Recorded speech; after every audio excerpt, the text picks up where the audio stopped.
أعوذ بالله من الشيطان الرجيم بسم الله الرحمن الرحيم تعاونوا على البر والتقوى ولا تعاونوا على الإثم والعدوان صدق الله العظيم সম্মানিত অভিভাবক ও অভিভাবিকা বৃন্দ, ইলমুল ওহী মডেল মাদ্রাসার পক্ষ থেকে আপনাদের সকলকে আন্তরিক সালাম এবং শুভেচ্ছা জানাচ্ছি। আপনারা এই প্রচন্ড গরমের মধ্যে আমাদের আহ্বানে সাড়া দিয়েছেন। বাড়িতে অনেক কাজ বাজ ফেলে আপনারা এখানে এসেছেন, এজন্য আপনাদের কৃতজ্ঞতা জানাচ্ছি। পাশাপাশি আপনারা যে এসেছেন আরেকটা প্রমাণ মিলছে, তা হলো আপনারা সকলে চান আপনাদের সন্তানেরা সেরাদের মধ্যে সেরা হোক। প্রতিটি পিতামাতার এই স্বপ্ন, এই স্বপ্নকে পূরণ করার জন্যই এই স্বপ্ন লালন করেন বলেই এই গরমকে আপনারা গরম মনে করছেন না, চিন্তা করছেন কষ্ট যা হোক আমাদের সন্তানেরা সফল হবে। হুজুরে ডাকছে, দেখি আসলে কি বিষয় আলোচনা হয়।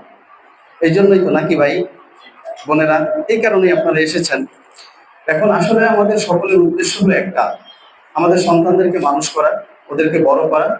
এই জন্য যা কিছু করতে হয় আমরা পিতামাতা আমরা সর্বদা প্রস্তুত থাকি যে আমার সন্তানের ভালোর জন্য আমার কষ্ট হয় হোক, আমার ক্ষতি হয় হোক, কিন্তু আমার সন্তানের ক্ষতি হোক, ওর কষ্ট হোক, এটা আমরা চাই না।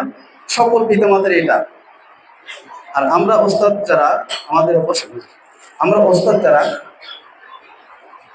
আমাদের অবস্থান হলো এই, আমি সকলের পক্ষ থেকে দায়িত্ব নিয়ে বলতে পারছি এই কারণ এতদিন আমার ওস্তাদদের সাথে আমার সম্পর্ক, তাদের লেখাপড়ার যে চেষ্টা, তাদের যে চিন্তা চেতনা, তাদের যে পরামর্শ, সবগুলো যে প্রমাণ করে, সেজন্য আমি তাদের দায়িত্ব নিয়ে বলতে পারি যে আমরা ওস্তাদগণ যারা আছি, আমি সহ আমাদের ওস্তাদ বৃন্দ যারা আছে, আমরা সকলে আপনাদের এই স্বপ্নকে পূরণ করার জন্য অঙ্গীকারবদ্ধ। একথা আমি আরো বলেছি এবং আমাদের সেই স্লোগানটা কিন্তু উপরে লেখাও আছে, স্বপ্ন পূরণের মজবুত ভিত গড়তে আমরা অঙ্গীকারবদ্ধ। একটা হলো ভিত গড়া, আর একটা মজবুত ভিত গড়া। এর ব্যাখ্যা করতে হলে আমাদের আধা ঘন্টা সময় লাগবে। এটার ভিতরে ছোট্ট শব্দ, ছোট্ট একটা বাক্য, প্রতিটি শব্দের ভিতরে কিন্তু অনেক কথা থেকে যায়। স্বপ্ন পূরণ এটা কিন্তু ঘুমিয়ে স্বপ্ন না, এটা জাগ্রত হয়ে দেখার স্বপ্ন। এরপরে স্বপ্ন পূরণ করতে হবে, দেখলেই তো চলে না, এটা তো পূরণ করতে হয়। আর কি মজবুত, আবার ভিত, আবার গড়া। এরপরে কি আমরা, মানে অভিভাবক শিক্ষক বৃন্দ, আমরা অঙ্গীকারবদ্ধ। প্রত্যেকটা শব্দ কিন্তু অন্তত না হলেও 10-15 মিনিট ব্যাখ্যার দাবি রাখে, এটা বুঝলে। কারণ আপনারা যারা শিক্ষিত আছেন, সবাই শিক্ষিত আছেন, জ্ঞানী আছেন, মোটামুটি বুঝেন। আমি এ ব্যাপারে ওই স্লোগানের ব্যাপারে কথা বলছি না। তবে সবকিছুর মূল হলো এই, আমাদের সন্তানদের সফল করার জন্য যা কিছু করতে হয় অভিভাবক এবং শিক্ষক মন্ডলী আমরা তা করব। এক্ষেত্রে আমরা অঙ্গীকার করেছি, শপথ নিয়েছি। আমি কথা বুঝতে পারছি? ঠিক আছে তোমার কথা? একটু লাড়া দিয়ে, মাথাটা লাড়া দিলে বুঝবো যে হ্যাঁ ঠিক আছে, আমার কথা আপনারা সায় দিচ্ছেন। এখন এই স্বপ্নটা পূরণ করতে গেলে আমাদের শিক্ষকদের পাশাপাশি অভিভাবকদের দরকার। তা না হলে বিশ্বাস করেন, আল্লাহকে সাক্ষী রেখে, আল্লাহর কসম করে বলছি, আমরা শিক্ষকেরা আমাদের সব যদি ঢেলে দেই, আপনার অভিভাবকেরা যদি আপনাদের থেকে যদি সন্তানেরা যে হক রাখে সেটা যদি না দিতে পারেন, আপনার সন্তান সফলতার সেই সর্বশিখরে উঠতে পারবে না। হয়তো কিছু সিঁড়ি আগাবে, কিন্তু সর্বোচ্চ চূড়ায় যেতে পারবে না। আবার আমাদের যদি গ্যাপ থাকে, আপনারা চেষ্টা করছেন পুরোপুরি, আমাদের গ্যাপ আছে, তাহলে সেই একই অবস্থা, সেই একেবারে স্বপ্নের উচ্চ সিঁড়িতে উঠতে পারবে না। সে হয়তো মাঝপথে গিয়ে ধমকে যাবে বা কিছু দূর আগাবে, এটা ঠিক, কিন্তু আমাদের সেই স্বপ্নটা পূরণ হবে না। এই জন্য আমাদের উভয়ের দরকার, উভয়ের চিন্তা চেতনা একরকম হওয়া দরকার এবং কার্যক্রম এক হওয়া দরকার ওদের সফলতার জন্য। আমাদের জায়গা থেকে আমরা আমাদের কাজ করব, আপনাদের জায়গা থেকে আপনারা আপনার সন্তানের জন্য কাজ করবেন। এই কথাটা আমি আগেও বলেছি, প্রতি অভিভাবক মিটিংয়েই আমরা এই কথাটা বলে থাকি। কিন্তু দুঃখের বিষয় হলো এটার বাস্তবায়ন কিন্তু ওভাবে পাই না, এর জন্য কষ্ট লাগে। কারণ আমরা কিন্তু বিশেষ করে আমার ব্যাপারটা আপনারা জানেন, আমি অনেক চেষ্টা করি, ওদেরকে নিয়ে অনেক ভাবি যে কিভাবে করলে কেমন ভালো হয়, কোনটা করলে কি হয়, কোন জায়গায় সুবিধা অসুবিধা আছে, বিষয়গুলো খুব চিন্তা করি আমরা এবং সমাধানের চেষ্টা করি। প্রতিদিন আমরা শিক্ষকেরা ক্লাস শেষে ওখানে বসি, বসে আমরা অন্তত আধা ঘন্টা, কমপক্ষে আধা ঘন্টা, কখনো 1 ঘন্টা হয়ে যায়, আমরা আলোচনা করি আজকে ক্লাসে কি কি হলো না হলো, কোথায় কি সমস্যা আছে, প্রতিদিন আমরা এটা আলোচনা করি। যে সমস্যাটা আজকে যে গ্যাপটা হয়েছে বা যে সমস্যা হয়েছে এটা আগামী দিনে না হয়, এভাবে কিন্তু আমরা আলোচনা করি। আমাদের চেষ্টা আছে। এখন আপনাদের থেকে আমরা সেটা পাচ্ছি না ওইভাবে, এ কারণে আমি আজকে আপনাদেরকে এমার্জেন্সি রাখতে বাধ্য হয়েছি। আজকে কিছু কথা বলবো, একটু কষ্ট হলেও আমরা চেষ্টা করবো যত তাড়াতাড়ি পারি, যেটা কষ্ট হলেও এগুলো মাথায় রেখে আমাদের সামনে আগাতে হবে। যদি আমাদের কথাগুলি যদি সঠিক হয়, ওদের স্বপ্ন পূরণের জন্য ওদেরকে নিয়ে যে আশা করছি সেটা পূরণ করতে গিয়ে যদি আমাদের কষ্ট যদি করতে হয় তাহলে সেটা করতে পারবো। যদি কোনো সিদ্ধান্ত নিতে হয় সেটা আমরা নিতে পারবো। এই মানসিকতা থাকলে তাহলে আমাদের কথা শোনা বলার সার্থকতা আছে, তা না হলে কোনো সার্থকতা নেই। এখন আপনাদের একটু আগে আমাকে বলতে হবে, আমাদের সন্তানদের সফলতার জন্য আমরা কি সার্বিক ত্যাগ স্বীকার করতে প্রস্তুত আছি? যারা মা বোনেরা আছেন, কে কে বলছেন আমি তো শুনছি না, এবং আওয়াজ আপনাদের বড় হওয়া উচিত না শরিয়ার ক্ষেত্রে। সেক্ষেত্রে যারা যারা রাজি আছেন একটু হাত অল্প উঁচু করে আমাকে একটু দেখান। আল্লাহ তাআলা সকলকে কবুল করুন। এই যে আপনার হাত জাগিয়েছেন, এটা কিন্তু একটা শপথ, এটা কিন্তু অঙ্গীকার, এটা ওয়াদা, যে আপনারা ওয়াদা করেছেন আপনাদের সন্তানদের সফল করার জন্য আপনারা চেষ্টা করবেন, সর্বোচ্চ ত্যাগ আপনারা স্বীকার করবেন। আমাদের ওস্তাদের এখানে যারা আছি আমরাও শপথ করছি এবং হাত তুলে আমরাও বলছি যে ইনশাআল্লাহ আমরা ওস্তাদ বৃন্দ যারা আছি যে আমরাও আমাদের সর্বোচ্চ চেষ্টা ইনশাআল্লাহ করব, আমরা আমানতদারিতার সাথে ওদের সফল করার জন্য যা কিছু করার দরকার আমাদের অবস্থান থেকে আমরা সর্বোচ্চটা করার চেষ্টা করব। আমাদের জন্য দোয়া চাই, আপনাদের জন্য আমরা দোয়া করি। তাহলে আসুন এবার আমরা আমাদের যেহেতু উভয়ের চিন্তা চেতনা এক, কষ্ট সকলে করতে রাজি, এই জন্য আমরা এবার কিছু কথা বলছি। প্রথম হলো, ভর্তির যে সময় আমরা কিছু শর্তগুলি পেশ করেছিলাম, যেখানে আমি বসে আমার চেয়ারের সরাসরি পিছনে ওখানে 3টে ব্যানার দেওয়া আছে ফেস্টুন। একটা মাদ্রাসার বৈশিষ্ট্য, আরেকটা হলো শর্তাবলী, আর 2025 সেশনের ফির ব্যাপারে আরেকটা ব্যানার। যেখানে শর্তাবলী দেওয়া আছে, ভর্তির শর্তাবলী, সেখানে যে বিষয়গুলি ছিল আমি সেই বিষয়গুলি নিয়ে একটু আলোচনা করব, সংক্ষেপে একটু কথা বলবো, যেগুলো আমাদের সমস্যা হচ্ছে। 1 নম্বর হলো ভর্তি পরীক্ষা উত্তীর্ণ হতে হবে। আমরা ভর্তি পরীক্ষা নিয়ে দেখছি, যারা উত্তীর্ণ হয় আমরা তাদেরকে নিচ্ছি। পরীক্ষার ফলাফলের উপর ভিত্তি করে কোন ক্লাসে ভর্তি হবে তা নির্ধারিত হবে। এখানে একটু সমস্যা হয়েছে আমাদের। আমরা বলেছি কোন অভিভাবকদের বা অভিভাবিকাদেরকে যে আপনার সন্তান, একটা উদাহরণ দিচ্ছি, মনে করেন যে আপনার সন্তান ক্লাস 2-তে পড়ার যোগ্য না, ওকে ক্লাস 1-এ ভর্তি করতে হবে। এখন আপনারা বলছেন যে না, ক্লাস 1-এ একবার পড়ছে, ক্লাস 2-তে দেন, পারবে, শিক্ষক দেবো বা আমরা চেষ্টা করবো, এরকম। এক পর্যায়ে আমিও আপনাদের বলার চেষ্টা করছি না অনেক, আবার আপনারা বলছেন না 2-তে। একটা পর্যায়ে আপনাদের কথাকে প্রাধান্য দেওয়া হয়েছে, এই শর্তে আপনারা দায়িত্ব নিয়েছেন যে না ঠিক আছে, যে গ্যাপটা আছে দায়িত্ব আমরা নিলাম, এটা পূরণ করব। এরপরে আমি বলেছি প্রথম সময় পরীক্ষার ভিতরে আমরা দেখব, পরীক্ষা হয়ে গেলে যদি সেই ছাত্র বা ছাত্রীর সমস্যা হয় তাহলে আমরা নিচের ক্লাসে দিব। সমস্যাটা হলো, যারা এরকম দায়িত্ব নিয়েছেন 100% সমস্যা হয়েছে, আমরা যে ক্লাসে বলেছিলাম সেই ক্লাসে দিলেই আপনার সন্তান ভালো পারত। আপনি দায়িত্ব নিয়ে উপরে ক্লাসে দিয়েছেন, কিন্তু আপনার সন্তানের অবস্থা আমরা যেটা মনে করেছিলাম ঠিক সেটাই হয়েছে, সে ক্লাসে পারে না। এখন আমার কথা, একটা সন্তান যে ক্লাসে পারছে না, ক্লাস 2-তে পড়ছে, কিন্তু ও ক্লাস 2 কিছু বুঝে না, পারে না, এই যে একটা বছর আমি ওকে ক্লাস 2-তে রাখতে ওকে বাধ্য করলাম, ওকে থাকতে বাধ্য করলাম। একটা হলো ওর মানসিকভাবে ক্ষতিগ্রস্ত হচ্ছে, মেধায় ধরছে না, আসতে চায় না, ক্লাসে বসতে চায় না, বুঝে না, ওর একটা বছর নষ্ট হচ্ছে, এবং আপনাদের 1 বছরে যে বেতনগুলি আমাকে দিচ্ছেন আপনাদের টাকাও নষ্ট হচ্ছে। সন্তানের জীবন থেকে একটা বছর নষ্ট করছেন, আপনাদের আর্থিকভাবে ক্ষতি হয়েছে, এবং সন্তানের মানসিকভাবে ওর মেধার উপরে ব্যাপক প্রভাব পড়েছে। এবং আমরা তো চাপ দিচ্ছি, এখন এই জায়গায় চাপ দিতে বাধ্য হই, কারণ অনেক আছে যে অলসতার কারণে বাচ্চারা পড়ে নাই, কিন্তু ভালো ছাত্র। এখন ওকে যদি আমাদের শাসন করতে হয় তাহলে আর যে পারছে না তাকে ওদের শাসন করতে হচ্ছে। জানি ওকে শাসন করলেও হচ্ছে না, কারণ ও তো বুঝে না, গোড়াটা ভিতটা খুব নড়বড়ে, যে যোগ বিয়োগই পারে না, ও গুণ ভাগের দিকে আসবে কিভাবে? যে স্বাভাবিক যোগ 8 5 13 হয় এইটা বুঝে না, সে প্রশ্নমূলক যোগ কিভাবে করবে বলেন? রচনামূলক যোগ করতে পারবে না। এখন এজন্য আমরা যেটা বলেছি, আপনারা দায়িত্ব নিয়ে যে কাজ করতে গিয়েছেন কিন্তু সে দায়িত্ব পালন করেন নাই। আমার খুব ভয় হয় এবং আমি খুব লজ্জা পাই যে আমার কাজের ক্ষেত্রে কেউ কখনো যদি কোনো প্রশ্ন তোলে, আমার ব্যাপারে কেউ যদি কোনো কথা বলে, আমি ছোট থেকে এই কথাগুলি শুনতে অভ্যস্ত না। আমি আমার মসজিদে শুধু একটা কথার কারণে আমি সেখান থেকে চলে আসছি, মসজিদ কমিটি আমাকে জড়াইয়ে ধরছে আগে মসজিদে, আমাকে ছাড়তে চাইনি। এখানে কেউ আছে কিনা, আমাদের ওখান থেকে অনেক ছাত্রছাত্রী এখানে আসে আলহামদুলিল্লাহ, এই ভাই আছেন। ও আপনি তো সেদিন আপনিও ছিলেন, আমাকে জড়িয়ে ধরছে কমিটি। তা আমি এক কথা বলছি যে না, আমি আপনাদের এখানে থাকবো না। যখন মেম্বারে বসবো আপনাদের দেখবো, আমার খারাপ লাগবে, আর আপনাদের আমার কথাগুলি ওরকম নিতে আর ভালো লাগবে না আগের মতো। সুতরাং যখন একটু মনোমালিন্য হয়েছে আমি এখানে থাকতে রাজি না, আমি চলে গেছি।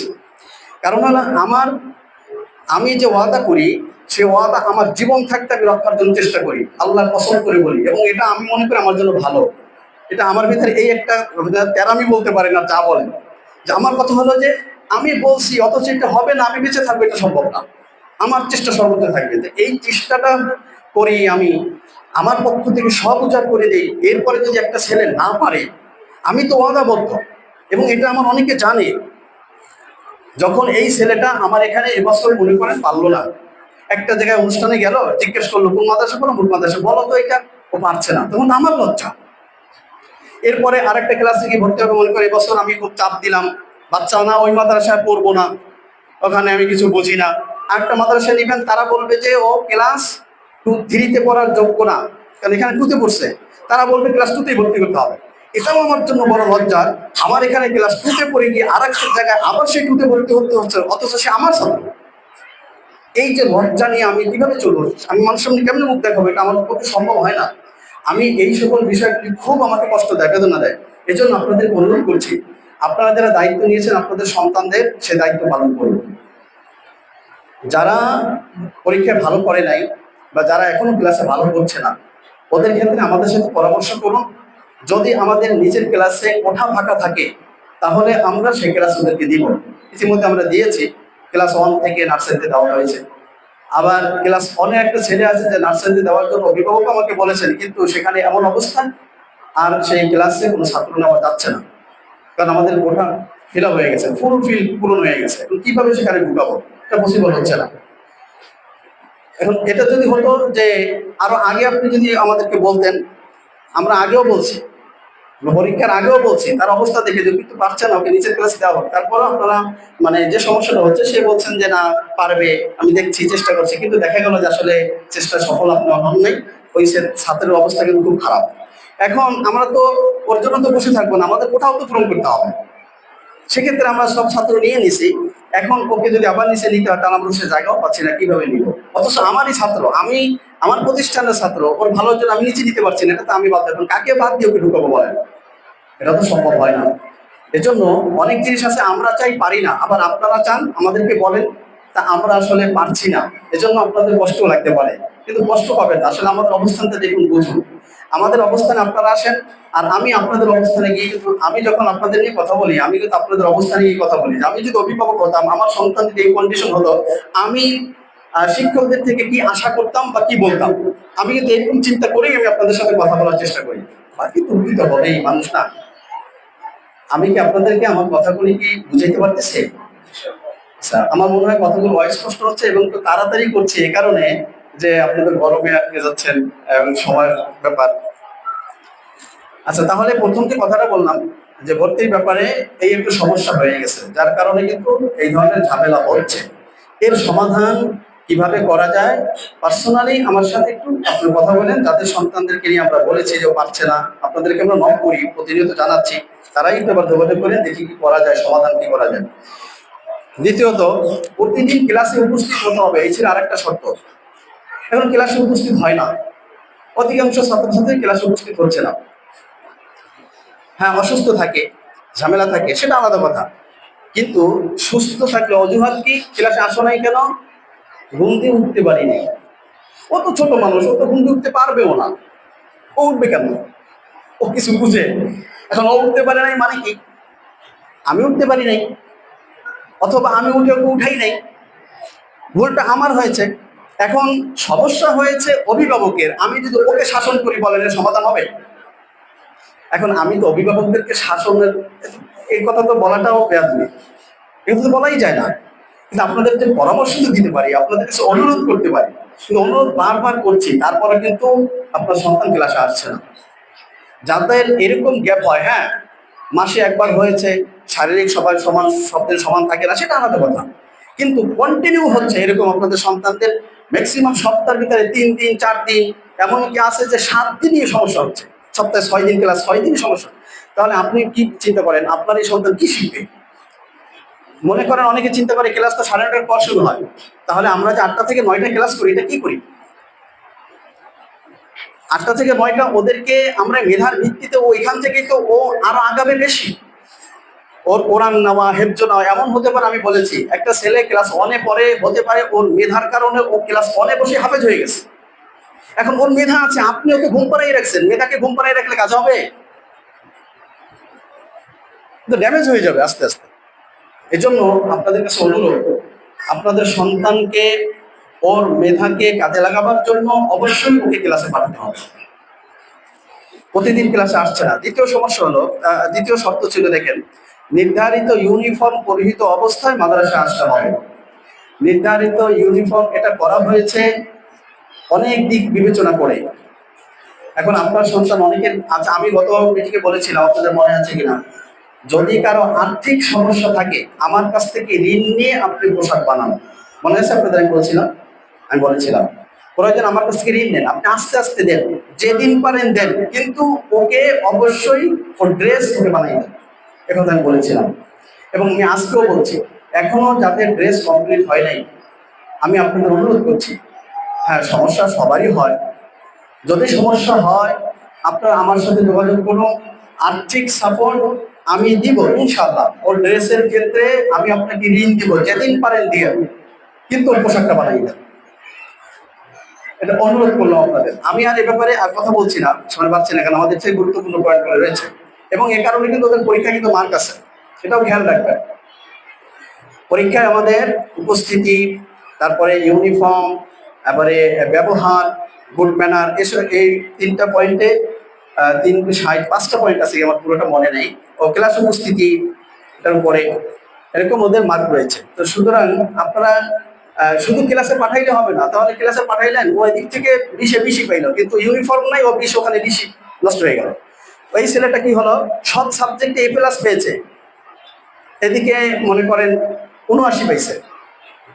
এটা কিন্তু সাবজেক্ট না, কিন্তু এটা অনেক গুরুত্বপূর্ণ, ওর জীবনকে সুন্দর করার জন্য এটা অনেক গুরুত্বপূর্ণ। আমরা শুধু মনে করি লেখাপড়া, লেখাপড়া এটা বাস্তবে কাজে লাগাইতে হবে না, সেগুলোর জন্য এটা খুব গুরুত্বপূর্ণ। এখন এখানে ওই প্লাস পাইল না একটা পয়েন্টে, অথচ সেটা লেখাপড়ার বিষয় নয়, আপনার মন খারাপ হবে। ও সবগুলো A+ পাইলো, এইটা A+ পাইলো না, হুজুরে 2 মার্ক দিয়ে দিলে তো হয়ে যেত। এখন আবার অনেকে আসেন চ্যালেঞ্জের জন্য, যদি আসেন যে হ্যাঁ ও তো ক্লাসে উপস্থিত হয়েছে, তো পোশাকের জন্য এত মার্ক কাটবেন কেন? আপনারা ওদের অবস্থান থেকে বলেন, কিন্তু আমরা তো আমাদের অবস্থান থেকে সর্বোচ্চ সতর্কতার সাথে একবার না, আমরা কয়েকবার বিষয়গুলি দেখে এরপর মার্কিং করি। এটা একটু খেয়াল রাখেন, মার্ক কিন্তু কমে যাবে। দ্বিতীয়ত, তৃতীয়, চতুর্থ, ছুটি নেওয়া ছাড়া ক্লাসে অনুপস্থিত থাকা যাবে না, এ আর একটা শর্ত। কিন্তু ছুটি নেওয়া ছাড়া অনুপস্থিত থাকছে। এরপরে দেখেন, জরুরি কোনো কারণে উপস্থিত হতে না পারলে ক্লাস শুরুর 1 ঘন্টার মধ্যে অবশ্যই পরিচালককে জানাতে হবে। কারণ আমার ছাত্র গতকালকে ক্লাসে আসছে, আজকে এখনো আসে নাই, একটু দেরি হচ্ছে, 1 ঘন্টা হয়ে গেল আসে নাই, আমাদের কিন্তু টেনশন হয় যে আসলে আসলো না কেন, ও কি পথে কোনো সমস্যা হলো, নাকি অসুস্থ হয়ে পড়লো, কি হইলো? এখন আপনি যদি নিজ দায়িত্বে, আপনি একজন, আর আমার কিন্তু 150 জন, আমি কি বুঝাইতে পারছি আপনাদের? বলেন, দেখেন আপনারা যদি চিন্তা করেন আপনার অবস্থান থেকে, যে হুজুরে একটা ফোন দিতে পারলো না, এখন আমার তো একজন না কয়েকজন, আবার আছে কি অনেক সময় ফোন দেই নাম্বারে ঢুকে না, আবার ফোন কিন্তু আমারও দেওয়ার কথা না। আপনার সন্তান আসতে পারেনি কেন, আমাদের এসে ফোন করবেন, জানাবেন। যদি অসুস্থ হয়, কোনো সমস্যা হয়, আমরা তো একটু দোয়া করতে পারি, ভাবকে আমাদের নাই আমাদের ছাত্রের জন্য দোয়া করার? বলেন, আমরা তো চাই ওদের জন্য দোয়া করি, আমাদের একটু জানান ওর এই সমস্যা, আমরা একটু দোয়া করবো। এই অনুরোধটা কিন্তু আপনাদের উপরে আমাদের ছিল ভর্তির সময়, কিন্তু এটা অনেকে করছি না। এরপরে ছুটি নেওয়া ছাড়া, খুব গুরুত্বপূর্ণ পয়েন্ট, খেয়াল রাখেন, ছুটি নেওয়া ছাড়া কোনো শিক্ষার্থী একাধারে 1 সপ্তাহ ক্লাসে অনুপস্থিত থাকলে তার ভর্তি বাতিল বলে গণ্য হবে। কি বললাম? একাধারে 1 সপ্তাহ যদি কোনো ছাত্র বা ছাত্রী ক্লাসে উপস্থিত না থাকে ছুটি না নিয়ে, তাহলে ওর ভর্তি বাতিল হবে। কেন এটা করছি আমরা? কারণ হলো, যদি কোনো ছাত্রছাত্রী অসুস্থ হয়ে পড়ে, 1 সপ্তাহ একাধারে আসতে পারে নাই, অভিভাবকও আমাদের কাছে সাথে যোগাযোগ করে নাই, জানাই নাই, তাহলে বোঝা গেল এখানে অভিভাবকের গ্যাপ আছে। যে অভিভাবক তার সন্তান 1 সপ্তাহ মাদ্রাসা যেতে পারছে না, তার ওস্তাদদেরকে জানানোর মতো মানসিকতা তৈরি হয় না, সেই অভিভাবক তার সন্তানকে নিয়ে কতটুকু চিন্তা করে, ওস্তাদদের উপরে তার কতটুকু আস্থা বা বিশ্বাস আছে, এটা কিন্তু এখান থেকে প্রমাণ হয়। আর যে অভিভাবক তার সন্তানকে নিয়ে এতটুকু চিন্তা করে না, যে 1 সপ্তাহ দিতে পারলো না, ওস্তাদদেরকে জানাইতে পারলো না, তাহলে তার সন্তান আসলে কিভাবে মানুষ হবে, কত বড় মানুষ হবে, এটা কিন্তু স্বাভাবিকভাবে ইমাজিন করা যায়। কারণ সে সচেতন না। আমরা সেই অভিভাবককে অসচেতন অভিভাবক বলে মনে করি। আপনার কি আমার কথা কষ্ট পাচ্ছেন না তো? দেখেন, আসলে আপনি চিন্তা করেন এটা কেমন হয়। এখন ও এই কারণে আসতে পারে নাই, আমাদের জানাতে হবে। দ্বিতীয়ত, যদি এমন হয় যে 1 সপ্তাহ চলে গেছে, কোনো কারণ ছাড়া আসে নাই, ও কোনো কারণ ছাড়া আসছে না ক্লাসে, তাহলে 1 সপ্তাহ যে ছাত্র ক্লাসে আসে না, পরের সপ্তাহে আসলো, তাহলে এই 1 সপ্তাহের যে গ্যাপটা, এটা আমরা কিভাবে পূরণ করবো বলেন? এই 1 সপ্তাহের গ্যাপ ওকে পূরণ করতে গেলে আর 1 সপ্তাহ ওই অন্যান্য সব ছাত্রদের পড়া বন্ধ দিয়ে একে টানতে হয়। এটা কি পসিবল? সম্ভব না। তাহলে ওদের সব ছাত্রদের হক নষ্ট করছে। 1 দিন 2 দিন যায়, সেটা আলাদা কথা। এই জন্য আমরা 1 সপ্তাহ 2 দিন খেয়াল রেখে এটা কিন্তু আমি করছি, যে একাধারে 1 সপ্তাহ মাদ্রাসায় না আসলে এবং ছুটি না যদি নেওয়া হয়, তাহলে তার ভর্তি বাতিল হবে। আমরা দেখেছি এরকম ক্ষেত্রে কয়েকজন হয়েছে, প্রায় 3-4 জন এরকম হয়েছে, যারা 1 মাস 1.5 মাস হয়ে গেছে চলে গেছে।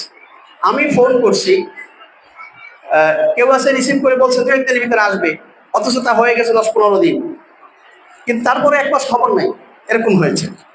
আবার এরকম হয়েছে যে 8-10 দিন হয়ে গেছে, এরপরে ফোন দিছি, অথচ সে উল্টা রিয়েক্ট করছে, এখন ফোন দেওয়ার সময় হলো আপনার, এতদিন হয়ে গেলে একটু ফোন দিলেন না, মানে ফোন দিয়ে আমি বিশাল অপরাধ করছি। এই যে অবস্থাগুলা, হ্যাঁ, আসলে ফোন দেওয়ার কথা ছিল কার? আমার তো ছাত্র, তো বললাম আমার 150 ছাত্র, আমার তো সকলের দিক খেয়াল রাখতে হয়। এখন হতে পারে এমন ফোন দিছি ঢুকে নাই, আবার হতে পারে এমন যে আমার গ্যাপ হয়ে গেছে, ফোন দিতে পারিনি, অনেকে দিছে একজন বাদ পড়ে গেছে, এরকম হতে পারে। কিন্তু আপনি তো একজন, আপনি একটা ফোন আমাকে দিলে তো সহজ হয়ে যায়। আবার আমাদের গ্রুপ আছে, ফোনে আপনি পাচ্ছেন না, আমাকে পাচ্ছেন না, হতেই পারে, তাহলে গ্রুপে আপনি দিয়ে দেন, আমি যে কোনো সময় দেখে নিতে পারবো। মাদ্রাসা গ্রুপ আছে, আপনার এখানে অ্যাড হয়ে নেন, অনেকে অ্যাড আছেন আলহামদুলিল্লাহ, যারা অ্যাড নেই অ্যাড হয়ে নেবেন, সব তথ্য সেখানে আপনারা পাবেন ইনশাআল্লাহ। আচ্ছা, এই বিষয়টা একটু খেয়াল রাখবেন। আমরা চেষ্টা করছি সামনে থেকে যদি একাধারে 1 সপ্তাহ কোনো ছাত্র আমাদের সাথে যোগাযোগ ছুটি না নিয়ে যদি একাধারে না আসে, তাহলে ভর্তি অটোমেটিকলি বাতিল হয়ে যাবে, কোনো রিকোয়েস্টে আর কাজ হবে না। কারণ ওই সন্তানকে আমরা বিশ্বাস করেন, ওকে আমরা আমাদের হক আদায় করে পড়াতে পারবো না। কারণ ও জানতেই পারবে, শিখতেই পারবে না, ওর পিছনে সময় নষ্ট করে তো আমাদের অহেতুক নষ্ট হবে সময়গুলো। আমি বুঝাইতে পারছি আপনাদেরকে? একটু খেয়াল রাখবেন। চলতি মাসে আর একটা বিষয়, চলতি মাসের 10 তারিখের মধ্যে বেতন পরিশোধ করতে হবে। এখন দেখেন কেন এটা করছি আমরা, আমাদের 10 তারিখের মধ্যে বাসা ভাড়া দিতে হয়, এটা তো আমাদের নিজস্ব না, এটা তো ভাড়া দিতে হয়। এরপরে আমাদের ওস্তাদদের 10 তারিখের ভিতরে আমার বেতন দিতে হয়। আমি তাদেরকে কথা করছি 10 তারিখের ওপাশে 11 তারিখ যাবে না। বিশ্বাস করেন, আমার এখন পর্যন্ত মাদ্রাসা দেওয়ার পর থেকে এমন হয় নাই যে কোনো মাসে আমি ঋণ নেওয়া ছাড়া ফ্ল্যাট ভাড়া এবং অভিভাবকদের বেতন দিতে পারছি। এখন হ্যাঁ, এই এবছর এসে ঋণ আমার যেটা নিচ্ছি ওটা পরিশোধ হচ্ছে, যখন আপনারা সকলে বেতনটা পরিশোধ করছেন। এটা হচ্ছে কি যে আপনাদের বেতন পরিশোধ করতে করতে ওদিকে 15 তারিখ 20 তারিখ, কখনো মাস শেষ হয়ে গেছে, কখনো অন্য মাসে চলে গেছে। আমি বুঝাইতে পারতেছি আপনাদের। দেখেন, আমার উপরে একটা প্রেশানি আসে, আমার কষ্ট হয়। আপনারা তো দিবেনই, কি হয় যে আপনি হয়তো 10 তারিখ 8 তারিখ বেতন পান বা 10 তারিখ বেতন পান, দিতে পারছেন না, 12 তারিখে দিচ্ছেন। অন্তত অনেকে আছে যে অফিসে বেতন পাচ্ছেন না বা কাজে যে টাকা পাচ্ছেন না, 20 তারিখ হয়েছে, আপনি 20 তারিখে নিয়ে আসছেন। আপনাদের অবস্থান থেকে আমি জানি এটা আপনারা করেন, কিন্তু আমি আরেকটু দাবি করি আপনাদের কাছে। তাহলে চিন্তা করেন, যদি আমার ইমার্জেন্সি কিছু হতো, তাহলে আমি আরেকজনের কাছে ঋণ নিতাম না। আমার যদি ঋণ নিতে হয় কারো কাছ থেকে একসাথে হয়তো 20-30 বা 40-50 হাজার টাকা ঋণ নিতে হয়, আর আপনারা নিলে বেতনের 1,000 টাকা 1200 টাকা এটা ঋণ নিতে হয়। কারণ আপনারা যদি আমার 50,000 টাকা ঋণ একার মাথায় না চাপাইয়া যদি আমরা 50 জনে ভাগ করে যদি 1,000 টাকা করে এটা ভালো হয় না? আমার জন্য তো কষ্ট হয়ে যায় বেশি, আপনাদের জন্য সহজ হয়ে যায়। স্বাভাবিক আমার এমার্জেন্সি ক্ষেত্রে কিন্তু এরকম স্বাভাবিক 2-4-5 হাজার টাকা ঋণ নেওয়া কিন্তু কঠিন কিছু না, আমরা ছোটখাটো এরকম আছে নিতে পারি। কিন্তু এইভাবে যদি একটু আপনারা খেয়াল করেন, এটা আমার অনুরোধ। তবে আমাদের শর্ত কি ছিল দেখেন, 10 তারিখের মধ্যে বেতন পরিশোধ করতে হবে, দেরি হলে 100 টাকা অতিরিক্ত বিলম্ব ফি দিতে হবে, এবং এ টাকা লিল্লা ফান্ডে জমা হবে। লিল্লা ফান্ড কি? এতিম মিসকিন অসহায় যে এদের জন্য যে ফান্ড আছে এই ফান্ডে টাকাটা যাবে। কারণ এটা আমরা বলি লেট ফি, কেউ কেউ বলে জরিমানা। এখন জরিমানা তো অভিভাবকদের করা যায় না, অভিভাবকদের জন্য আমরা করছি এই যে যেহেতু 1,000 টাকা দিতে দেরি হয়েছে, আমার সাথে ওয়াদা প্রত্যেকের ফর্মে লেখা আছে 10 তারিখ, বা কারো আরো আগে লেখা আছে 10 তারিখের নিচে, কারো ফর্মে লেখা নেই যে ভর্তি সর্বোচ্চ 10 তারিখের ভিতরে দিবেন। এখন আপনি কিন্তু লিখিত ভাবে ওয়াদা খেলাপ করছেন, ওয়াদা খেলাপ করলে গুনাহ হয় না? এই গুনার কাফফারা হিসাবে লিল্লাহ ফান্ডে 100 টাকা আপনি দিচ্ছেন। হতে পারে আল্লাহ তাআলা এই কারণে ওই ইয়েতিম মিসকিনদের ফান্ডে আপনার 100 টাকা যাচ্ছে, এই যে গুনাহ হলো বা এই যে কাফফারা হলো বা ওয়াদার খেলাপ হলো এটা ফিল আপ হয়ে যাবে আমরা আশা করি। এখন এই যে 100 টাকা এটা অনেকে দিচ্ছেন না, আর আমার বিশ্বাস করেন আল্লাহর কসম আমার চাইতে লজ্জা লাগে। 10 তারিখের পরে যারাই নিয়ে আসেন আমার সাথে সাথেই মনে আসে যে 10 তারিখের তো বেশি হয়ে গেছে, কিন্তু আমি শরমে বাঁচি না, কেমনে কই যে আপনি 100 টাকা দেন? এটা কি চাওয়ার বিষয়? কি বলবো, এটা কিন্তু আমাদের শর্ত ছিল, একটু খেয়াল রাখবেন। 10 তারিখের ভিতরে দেওয়ার চেষ্টা করুন, যদি 10 তারিখের বেশি হয়ে যায় তাহলে কাফফারা স্বরূপ আমাদের লিল্লাহ ফান্ড 100 টাকা করে দিবেন ইনশাআল্লাহ। আর এই লিল্লাহ ফান্ডে আমরা কিন্তু কোনো কালেকশন করি না, আমাদের মাদ্রাসায় কোনো কালেকশন না, আজ পর্যন্ত আপনাদের কাছে কোনো কালেকশন কিছু চাইছি আমরা? অথচ এমন কোনো প্রতিষ্ঠান দেখাতে পারবেন বলে আমার কাছে মনে হচ্ছে না কামরাঙ্গীর চরের মধ্যে যে প্রোগ্রাম হবে অথচ তারা কালেকশন করবে না, এটা হতে পারে না। হ্যাঁ, এরকম আমি দেখেছি, যতটুকু আমার অভিজ্ঞতা আমি জানি। এমনকি আমাদের এখানে একজন অভিভাবক কিছুদিন আগে তার 2টা ছেলেকে ভর্তি করিয়েছেন, সে আজকে ফজরের পর আমাকে বলছে, হুজুর প্রোগ্রামটা কি বিষয়, আমি তো একটু জরুরি বাড়িতে যাব, তো কালেকশন কি কোনো বিষয়ে কালেকশন করবেন? কার্পেট টার্পেট লাগবে এরকম কিছু? কার্পেট তো নাই দেখলাম। আমি বললাম যে ভাই কার্পেট তো লাগবে, এটা শীত আসুক সে সময়, তো আমরা তো ওরকম কালেকশন করি না। বলছে, আমি চিন্তা করলাম যে কোনো প্রোগ্রাম করবেন মনে হয় মাদ্রাসার কোনো বিষয় কিছু লাগবে এই জন্য। এখন এটা কেন বলছে সে বলেন তো? অভিভাবকরা মনেই করে এটা যে প্রোগ্রামে টাকা মানেই হলো কালেকশন করা, যেমন ওয়াজ মাহফিল মানেই হলো কালেকশন। জানেন না আপনারা, যেখানেই মাহফিল হয় কালেকশন। আমার এখানে মাহফিল হয়েছিল, প্রথম বছর করছিলাম, কোনো কালেকশন করছি? আমরা কিন্তু কোনো কালেকশন করিনি। ব্যাপারটা হলো এই যে আমরা কিন্তু, আমি এতে অভ্যস্ত না এবং আমি এটা বিশ্বাসীও না। আমি চাই যে আমার ছাত্ররা পড়বে, তারা থাকবে একেবারে দিল খোলা এবং দিলটা বড় থাকবে, ওরা মানুষের কাছে হাত পাতার কোনো অপশনে যেন ওরা না পায়, ওরা নাই বুঝে যেটা চাইয়ে নিতে হয়, মানুষের কাছে চাইলে পাওয়া যেটা নাই বুঝুক, চাওয়ার দরকার নেই, ব্যবস্থা সব আল্লাহ করবেন। একটু কষ্ট হবে, দেখেন বিশ্বাস করেন, আল্লাহ আল্লাহ সাক্ষী, আমার মন চায় প্রত্যেকটা হল রুমে আমি এসি লাগাই। আল্লাহর কসম করে বলি, যদি আমার সে সামর্থ্য থাকতো আমি এসি লাগাইতাম। বিশ্বাস করেন, আপনারা এখানে যে বসছেন আপনাদের কষ্ট হয়, আপনাদের তো শারীরিকভাবে কষ্ট হয়, আমার শারীরিক মানে গরমও লাগে, আবার মানসিকভাবে অনেক কষ্ট হয়, আপনাদের অনেক কষ্ট দিয়েছি। এটা আপনারা কতটুকু বিশ্বাস করবেন আমি জানি না, কিন্তু আমার আল্লাহ জানে। এই যে ছাত্ররা যখন ঘেমে যায়, আমি তো ক্লাসে যাই, অনেক সময় গরম, আমার কাছে খারাপ লাগে, যারা ছোট ছোট বাচ্চা, এর সমাধান কি? সমাধান তো পাই না। সমাধান যেটা আছে ওটা তো সমাধান, ওটাকে রিকভার করার মতো ক্যাপাসিটি তো আমার নাই, সে সক্ষমতা আমার নাই। তবে আশা আছে, আল্লাহ যদি কোনোদিন সক্ষমতা দেয় তাহলে অবশ্যই এই সন্তানদের সেই সক্ষমতা আমি ব্যবহার করে এই সন্তানদের এই দুঃখ এই কষ্টগুলি লাঘব করবে ইনশাল্লাহ, এটা আমি আল্লাহর কাছে ওয়াদাবদ্ধ। এখন যাই হোক, যে কোন কথাতে কি বলতেছি, তো বলতেছিলাম যে আমাদের লিল্লাহ ফান্ডে 100 টাকা করে এটা আপনারা দেওয়ার চেষ্টা করবেন। ও এই কথা বলতেছিলাম যে অভিভাবক এটা মনে করছে যে প্রোগ্রাম মানেই হলো কালেকশন, সেজন্য সে কিন্তু এই কথাটা বলছে। এখন এর মানে এই না যে আমরা কালেকশন করি না বলতে কেউ দিলে আবার নেই না, তাও কিন্তু না। স্বেচ্ছায় যদি কেউ দেয় আমরা গ্রহণ করি এবং একটা খুশিও হই, আনন্দিত হই, কারণ অনেক খরচ। এই বর্তমানে লকারের আমাদের শেষ হয়ে গেছে, অনাবাসিক ছাত্র, ওই যে নুরানির ছাত্র আমাদের আবাসিক থাকছে, নাজেরা ক্লাসের ছাত্র আছে। এখন এদেরকে লকার দিতে পারছি না, এই লকার বানিয়ে দিয়ে আসলাম 45,000 টাকা। এই 20,000 টাকা অ্যাডভান্স দিয়ে আসছি, আর 25,000 টাকা এখন কোথা থেকে দিব, এটা আমার মাথায় খুব টেনশন হইতেছে যে কোথা থেকে দিব। কিন্তু আমার বিশ্বাস যেমনি হোক একটা ব্যবস্থা হয়ে যাবে। তো ব্যাপারটা হলো কি ভাই, এখন আমাদের চাহিদা আছে কিন্তু আমরা চাই না। ওদের সমস্যার সমাধানের জন্য চেষ্টা আছে, আল্লাহ কবুল করে নিচ্ছেন, আল্লাহ সমাধান করতেছেন, যেভাবে হোক সমাধান তিনিই করবেন, আমাদের চেষ্টা। বাকি যদি কেউ দেন আপনারা স্বেচ্ছায়, আমরা কিন্তু না করবো না, ইনশাআল্লাহ দোয়া করবো। আচ্ছা, প্রতিষ্ঠানের সকল নিয়ম কানুনের প্রতি আন্তরিক হওয়া, এই বিষয়ে আমি নিয়ম কানুনের ব্যাপারে একটু আন্তরিকতার একটু ঘাটতি কি বলবো, কষ্ট পাবেন আপনারা বললে, আসলেই ঘাটতি পাচ্ছে। কি সেই ঘাটতিগুলি দেখেন। একটা হলো বৃহস্পতিবারের ক্লাস, এই ক্লাসের গুরুত্ব আমরা অনেক অভিভাবক দিচ্ছি না। বৃহস্পতিবারের ক্লাস মানেই আমরা মনে করে নিয়েছি খেলাধুলা। আচ্ছা, আপনারা কি জানেন বৃহস্পতিবারে আসলে আমাদের কি ক্লাস হয়? জিজ্ঞেস করলে বলবেন এই তো খেলাধুলাই তো হয়। কারণ বাচ্চারা বাসায় গিয়ে বলে আজকে এই আমি খেলে ফার্স্ট হয়েছি, আমি পারছি, এই পুরস্কার পাইছি, এইটাই তো শোনেন। এবং ও যেটা খেলে ওটা বাসায় গিয়ে লাফাইতে লাফাইতে ওইগুলো করে, মনে করেন যে খেলাধুলাই হয়েছে আজকে। এটা সর্বশেষ ওদের খেলাধুলা রাখা হয়েছে একটু আনন্দের জন্য, বিনোদনের জন্য, মাত্র 45 মিনিট। এখন সর্বশেষ যেটা করে গেছে বাচ্চারা তো ওইটাই নিয়ে লাফালাফি করে বেশি, বুঝতে পারছেন?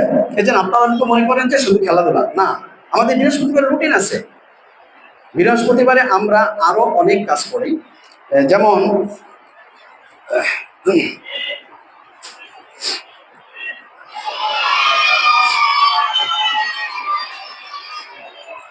বৃহস্পতিবারের রুটিন হলো সকাল 9:30 থেকে সকাল 8টা থেকে 9টা পর্যন্ত ওদের কায়দা বা আমপাড়া কোরআন ক্লাস তো চলছেই। এটা কি গুরুত্বপূর্ণ ক্লাস না? এটা গুরুত্বপূর্ণ ক্লাস না, আপনারা কি বলেন? এটা তো গুরুত্বপূর্ণ ক্লাস, সেখানে আমরা পাচ্ছি না। 9:30 থেকে 10টা 10 পর্যন্ত কেরাত শেখানো হয়। এমনি অন্য ক্লাসে কিন্তু কেরাত শেখানো হয় না, ক্লাসে ওদেরকে শেখানো হয়, পড়া শেখানো হয়, কিন্তু কেরাত শেখানো, উপস্থাপন করার মতো কেরাত শেখানো এটা কিন্তু আলাদা। এই যেমন তালহা এখানে তেলাওয়াত করলো, এটা উপস্থাপন করার মতো তেলাওয়াত। আর এমনি ওরা যখন পড়ে, যখন শিখে, ওরা কি এরকম শিখে না। তাহলে এই যে ও স্পেশালি নতুন একটা ফ্লেভারে আপনাদের কাছে তেলাওয়াত উপস্থাপন করলো, এটা আমরা কখন শিখাই? এটা বৃহস্পতিবারই শিখাই। বুঝতে পারছেন আপনারা? এটা কি গুরুত্বপূর্ণ না ওর মেধার বিকাশের জন্য? এটা আমরা গুরুত্ব দিচ্ছি না, আমরা মনে করি খেলাধুলা। 10টা 11 থেকে 10টা 40 পর্যন্ত এখানে ইসলামী সঙ্গীত শেখানো হয়, কবিতা আবৃত্তি শেখানো হয় এবং অভিনয় শেখানো হয়। ইসলামী ছোট ছোট কোনো গল্পের উপরে ওদেরকে অভিনয় শেখানো, এখন এটা আমরা ওইভাবে রানিং করি নেই, আমরা প্রস্তুত করছি ব্যাচ ব্যাচ, যে এদের মাধ্যমে আমরা উপস্থাপনটা করবো। সকলে তো এটা পারবে না, যাই হোক আমরা কিন্তু এগুলো শেখানোর চেষ্টা করছি। তো এখানে তো দরকার ইসলামী সঙ্গীত, দরকার আছে না ইসলামী সংস্কৃতির জন্য, ওদেরকে আনন্দ দিতে হবে। এগুলোর জন্য আমরা এক ক্লাস রেখেছি। এরপরে কথোপকথন, আমরা বর্তমানে আরবি কথোপকথন করছি। গত বছর ইংলিশ শুরু করেছিলাম, কিন্তু আমরা এই ব্যাপারে পরিকল্পনা আপনাদের সাথে শেয়ার করছি একটু পরেই। আরবি কথোপকথন বর্তমানে রানিং আছে, অর্থাৎ দৈনন্দিন জীবনে যে আরবি যে কথাগুলো বলতে হয়, এটা আমরা প্রাথমিক পর্যায়ে ওদের কয়েকটা বাক্য শিখিয়েছি। ওরা হয়তো বাসায় গুলো অ্যাপ্লাই করে কিনা আমরা জানি না, কারণ অ্যাপ্লাই করার কথা না, কারণ ওদেরকে সপ্তাহে একদিন শেখাচ্ছি। এই জন্য যদি আমরা দৈনিক যদি ওদেরকে এটা এখানে ক্লাসে যদি পড়াতে পারতাম, তাহলে হয়তো বাসায় দু একজন আপনারা শুনতে পারতেন। আমরা সেভাবে পরিকল্পনা করে শেয়ার করছি। আচ্ছা, তাহলে এটা গুরুত্বপূর্ণ।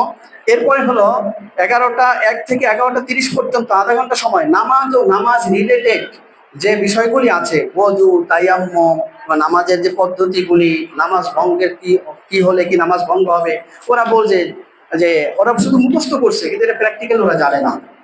ওদের উজুর ফরজ ওরা জানে, কিন্তু উজুর যে 4টা অঙ্গ, কোন জায়গায় এই অঙ্গগুলি কতটুকু ধৌত করতে হবে, কিভাবে ধৌত করতে হবে, সুন্নাহ পদ্ধতি, এগুলো ওরা বোঝে না। এগুলো আমরা শিখাই প্র্যাকটিক্যালি। এটা কি শেখানোর দরকার আছে না বলেন? অনেক মুরব্বীরা আছে যে যারা এখন পর্যন্ত নামাজ শিখতে পারে নাই। এখন ওরা, আমি দেখেছি এরকম অনেক হাফেজ সাহেব আছেন যিনি তারাবির নামাজ পড়িয়েছেন, অথচ সে নামাজের নিয়ম পদ্ধতির 80% ভুল। আচ্ছা বলেন, একটা ছেলে হাফেজ হয়েছে, এই ছেলেটা যদি নামাজ পড়াতে গিয়ে 80% যদি ভুল করে, এর থেকে দুঃখের, কষ্টের, লজ্জার, অপমানের আর কি থাকতে পারে? আমি বুঝি না। আমি চিন্তা করছি আমার কোনো ছাত্র এরকম হবে, হাফেজ হয়ে গেল, এখানে ক্লাস 3 পর্যন্ত পড়ে গেল, নামাজটা শিখতে পারলো না, এর থেকে আমার তো মরে যাওয়া ভালো। আমি কি শিখাচ্ছি ওদেরকে? এখন ওদের পুঁথিগত শিক্ষা হলো, মেধায় ওরা সব জানতে পারলো, কিন্তু বাস্তবে পরিণত করার মতো আমি সেই জ্ঞান ওদের দিতে পারলাম না, তাহলে এই জ্ঞানে তো কোনো লাভ নাই। সাইকেলের কোনটা শু, কোনটা ব্রেক, কোনটাকে কি বলে সব জানে, এরকম ঘুরাইতে হয়, ব্রেক এরকম ধরতে হয়, এবার হ্যান্ডেলটা এরকম ঘুরাতে হয়, কোন দিকে যেতে হলে ডানে গেলে ডানে, বামে গেলে বামে, মুখস্থই করছে। ওরা কোনোদিন আপনি সাইকেলে উঠান নাই, ও কি সাইকেল চালাইতে পারবো? এই জন্য আবার দেখেন আরেকটা ছেলে কিছু নাম জানে না, সাইকেল উঠাই দিয়েছেন, ধাক্কাইছেন কয়েকবার, আসার কাছার খাইয়া, এবার সে সাইকেল চালাইতে পারে, কিন্তু জিজ্ঞেস করলে কোনটার কি নামে বলতে পারবে না। তাহলে বলেন আমাকে, আসলে শিক্ষাটা জরুরি, মানে পুঁথিগত শিক্ষাটার চেয়ে প্র্যাকটিক্যালি শিক্ষা জরুরি বেশি না? কি মনে হয় আপনাদের কাছে? প্র্যাকটিক্যালি শিক্ষাটা জরুরি, এটা কাজে লাগানোর জন্য।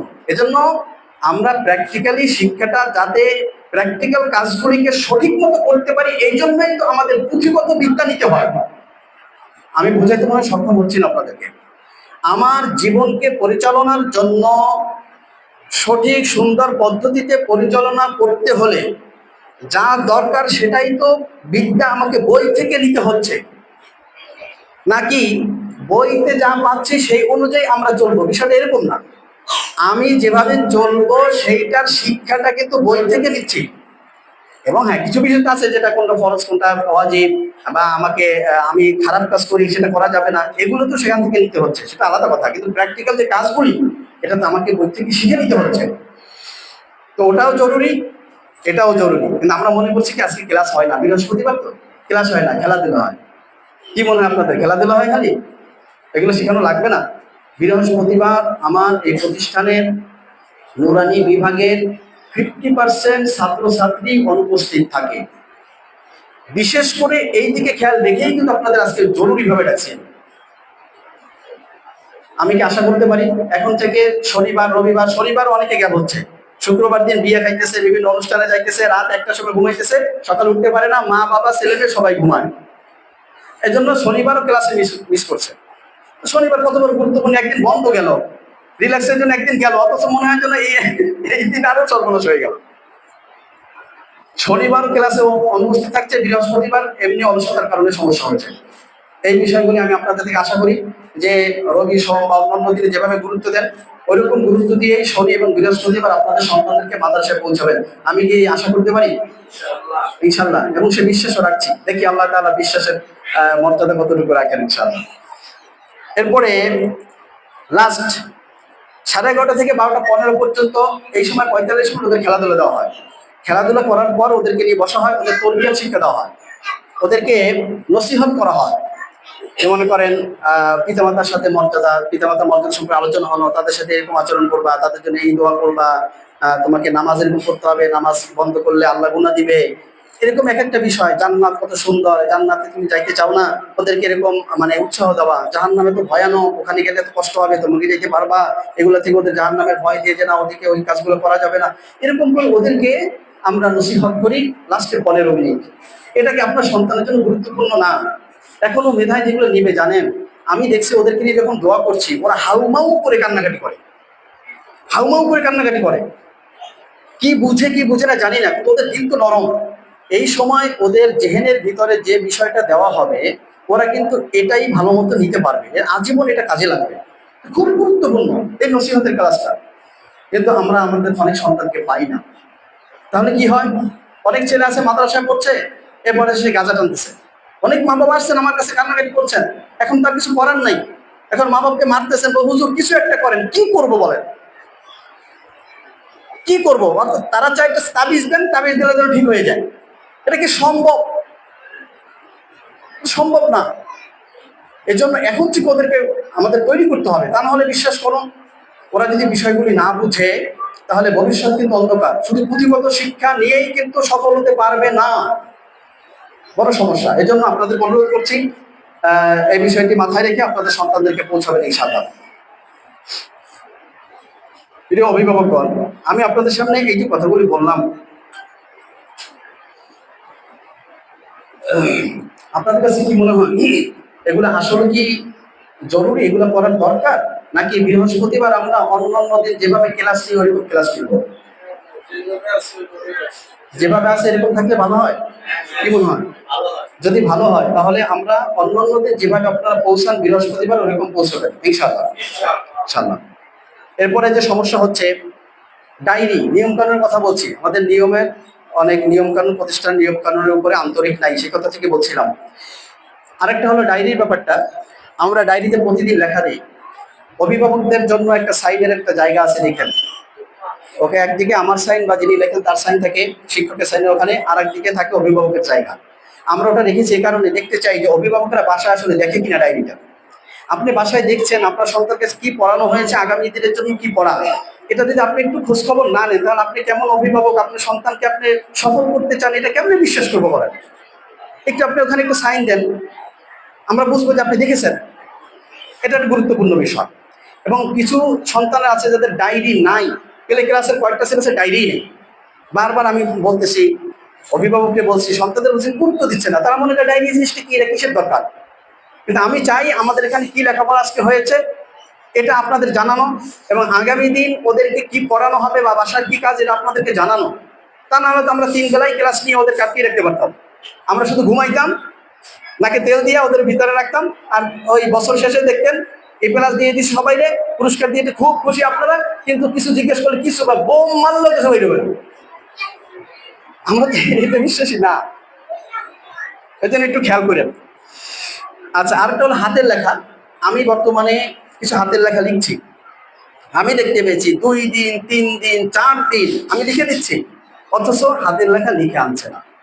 তাহলে কি বুঝছি? আমি এই যে 3-4 দিন লিখে দিলাম, কেন?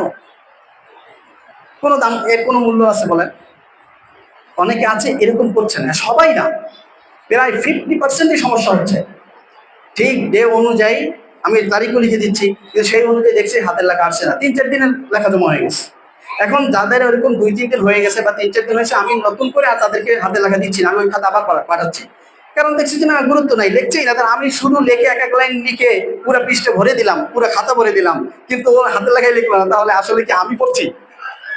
ওর লেখার জন্যই তো আমি দিচ্ছি, আমরা দিচ্ছি, ওই লিখছে না, তাহলে আমাদের লেখাপড়ায় লেখা লাভ কি?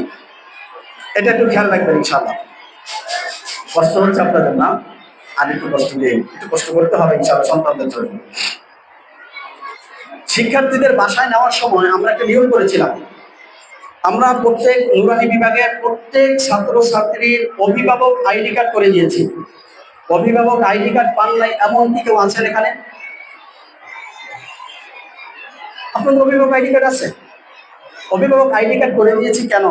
বাসায় আটকে রাখার জন্য? আমরা তো বলেই দিয়েছি, অভিভাবক আইডি কার্ডের ওখানে অভিভাবকের ছবির পাশে আপনার বাচ্চার ছবি আছে। আমরা দারোয়ান রেখেছি। দারোয়ান কেন রাখছি? দারোয়ান কোনো বেতন দিতে হয়, রাখার তো কোনো মানে দরকারই ছিল না, যে অবস্থায় রাখার কোনো দরকারই ছিল না। তাকে রেখেছি এই জন্যই, কোনো একটা সন্তান যেন মিস্টেক না হয়, একজনের সন্তান আরেকজন নিয়ে না যান। আর বর্তমান যে অবস্থাগুলি চলছে, আপনার সন্তান যদি আরেকজনে নিয়ে চলে যায়, আমরা এই জন্যই কার্ডগুলো দিয়েছি। আপনি আসতে পারছেন না, আমরা সকলকে চিনি না, কাউরে করে চিনি, কিন্তু চিনলেই যে দিব বিষয়টা এমন না। আজকে আপনি আসতে পারেন না, কিন্তু আরেকজন আসছে, তাকে তো আমি চিনি না। এখন সে বলছে, সে দাবি করছে অমুক আমার, আমি কিভাবে বুঝবো তার কাছে দিব বলেন? এই জন্য আমরা অভিভাবক আইডি কার্ড দিয়েছি, যে নিতে আসুক ওই অভিভাবক আইডি কার্ডটা যার কাছে পাবো আমরা তার কাছে আপনার সন্তানকে তুলে দিব। এখন অভিভাবক আইডি কার্ডই আনছে না, দারোয়ান কি করছে? তিনি বলছেন যে আপনার আইডি কার্ড, কেউ কেউ আবার রাগ করছেন। দারোয়ান তো গরিব মানুষ, অসহায় মানুষ, তার উপরে যদি আমরা রাগ করি, এটা কিন্তু খুব কষ্টের, এটা খুব খারাপ লাগে। ওকে, তাকে কিছু না বলে আপনার আমাকে বলেন, তার উপরে কি কিছু যদি বলেন, আমি সকলকে বলছি না, প্লিজ আপনারা কিছু মনে করবেন না, আমি কিন্তু কাউকে ইন্ডিকেট করে বলছি না। তাকে যদি কিছু বলেন, তার থেকে আমাকে বলেন, তাকে বললে যে কষ্ট পাই আমি, তার থেকে আমাকে বললেন কম কষ্ট পাবো, কারণ সে আমার একজন দায়িত্বপ্রাপ্ত লোক। আমি তাকে যে দায়িত্ব দিয়েছি, সে সেই দায়িত্ব পালন করার চেষ্টা করছে। সে সেই দায়িত্ব পালন করতে গিয়ে যদি আমার অভিভাবকরা তাকে যদি কষ্ট দেয়, এটা তো আমার কষ্ট লাগে। আপনারা তো আমাদের অভিভাবক, আমাদের প্রতিষ্ঠানের আপনার শুভাকাঙ্ক্ষী, আপনার সন্তান এখানে পড়ে, এটা কেন সে জোরাজোরি করছে? করছে তো এই কারণে যে আপনার সন্তান যেন কোনোভাবে অন্য কার হাতে না যায়। আপনার সন্তানের এত সেফটির জন্য সে কথা বলতে গিয়ে সেই যদি আপনাদের কথা শোনে, তাহলে এটা কষ্ট করার বিষয় না? এটা করা যাবে না। প্রত্যেক অভিভাবক আইডি কার্ড নিয়ে আসবেন এবং সিঁড়িতে উঠবেন না। যাকে বলা হবে যে উঠেন, একজন দুইজন করে আপনাদেরকে বলা গত প্রোগ্রামে বলেছিলাম সিরিয়াল মতো দাঁড়াবেন, এখন আপনাদেরকে এভাবে করে করে আইডি কার্ড দেখে আপনাদের উঠিয়ে দেওয়া হবে, দুইজন একজন করে যাবেন এবং নিয়ে আসবেন। অথবা আমরা ওদেরকে যারা পারে ওদেরকে আমরা নামিয়ে দিব। অনেক আছে বাচ্চারা জুতো পড়তে পারে না, অনেক আছে হারিয়ে ফেলে ছোট ছোট বাচ্চা, এক্ষেত্রে অভিভাবকদেরকে আমরা ডেকে নিব, তারা আবার দিয়ে যাবে বা আপনারা নিয়ে আসবেন। এরকম করলে একটা ডিসিপ্লিন হয়, সৌন্দর্য হয়। তা না হলে মনে করেন আমরা একটু আগে যাব এই চিন্তা করে ওখানে ভিড় হয়ে যায়, এখানে অন্য অন্য ফ্ল্যাটে অনেক মানুষ থাকে, তারা কমপ্লেন করে, বাড়িওয়ালা থেকে কমপ্লেন আসতে পারে। এরপরে অভিভাবকদের থেকে দেখেন, সকলে তো মহিলা না বা সকলে পুরুষ না, এখানে মহিলা পুরুষ উভয় আসেন।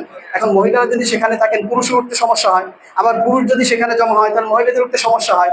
এখন এই বিষয়গুলো আমার কাছে আসে। তো এই জন্য আপনাদের অনুরোধ করছি, আপনারা একটু সিরিয়াল মতো দাঁড়াবেন। আমরা সুন্দর মতো দারোয়ান আছে আমাদের ওখানে, একজন ওস্তাদি থাকেন স্টিল, সে ওখানে এগুলা মেনটেন করেন। তো আমরা চেষ্টা করছি সুন্দর করার জন্য, আপনাদের সন্তানদের ভালোর জন্যই, নাকি এটা খারাপের জন্য বলেন তো আপনারা? কিন্তু আমরা কিন্তু এগুলো লঙ্ঘন করছি, প্লিজ একটু বিষয়টা খেয়াল রাখবেন।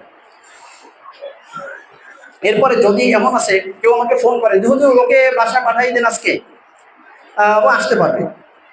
আচ্ছা, ও যদি যেতে পারে, আপনি যদি আমাকে বলছেন, এটা কিন্তু কোনো রেকর্ডটা প্রমাণ না।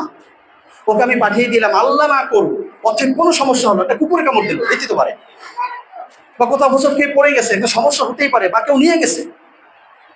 এখন বারবার যাওয়া আসার কারণে পথ চিনে যেতে পারে, কিন্তু সমস্যা হতেই পারে। এখন এই সমস্যা হলে ড্রাইভার কে নিবে বলেন তো? কে ড্রাইভার নিবে? আমি তো ছেড়ে দিলাম, আপনার মিস্টেক হয়ে গেল, কিন্তু আমার কাছে তো এটা বড় প্রতিষ্ঠানের জন্য বড় একটা সমস্যা। আমি এজন্য ফরম রেখেছি, আপনাদেরকে বলেছি যদি কারো সন্তানকে একা বাসায় যেতে পারে একা যাবে, মাঝে মাঝে যাবে তা না, মাঝে মাঝেও যদি যায়, যে একা ফোন দিয়ে বলে দিলেন আমি ছেড়ে দিলাম, এটা হয় না। আবার সবসময় আমি থাকি না, সবসময় রিসিভ করতে পারি না। অনেকে আছে ইমোতে আমাকে ট্রাই করেন আর বলেন যে হুজুর আপনারা তো পাই নাম্বারে, আমার নাম্বারে ট্রাই করেন, ইমোতে সবসময় আমি লাইনে থাকবো, এটা তো হয় না, সবসময় তো লাইনে থাকা সম্ভব না। এই জন্য এগুলো খেয়াল রাখার বিষয়। আবার অনেক সময় আছে অনেক ব্যস্ত থাকি, যে রিসিভ করার মতো সুযোগ হয় না, সময় হয় না, এগুলো একটু খেয়াল রাখবেন। সবচেয়ে ভালো হয় আপনি কাগজে এখানে সাইন দিয়ে যান, আপনি সাইন করবেন, ওখানে লেখা আছে যে আপনার সন্তান বাসায় একা যেতে সক্ষম। যদি কোনো ধরনের আপত্তি থাকে, সমস্যা হয়, অনাকাঙ্ক্ষিত কোনো ঘটনা ঘটলে মাদ্রাসা কর্তৃপক্ষ দায়ী থাকবে না। এইভাবে একটা ফর্ম আছে এরকম লেখা, ওখানে আপনার নাম লিখে, বাচ্চার আইডি নাম্বার লিখে আপনারা সাইন করে যাবেন। আপনার সন্তানকে আমরা একাকে ছেড়ে দিব, তা না হলে আপনার সন্তানকে একা ছাড়বো না। এবং আমাদের ওখানে কিন্তু বলা আছে যে, আমরা গত হিসেবে বলেছিলাম কিনা, ছুটির পরে সর্বোচ্চ আধা ঘন্টা, আমরা আগে বলেছিলাম 10 মিনিট 15 মিনিট, এখন আমরা আধা ঘন্টাই যে বলছি, আধা ঘন্টা সর্বোচ্চ আপনার সন্তানকে আমরা রাখতে পারবো।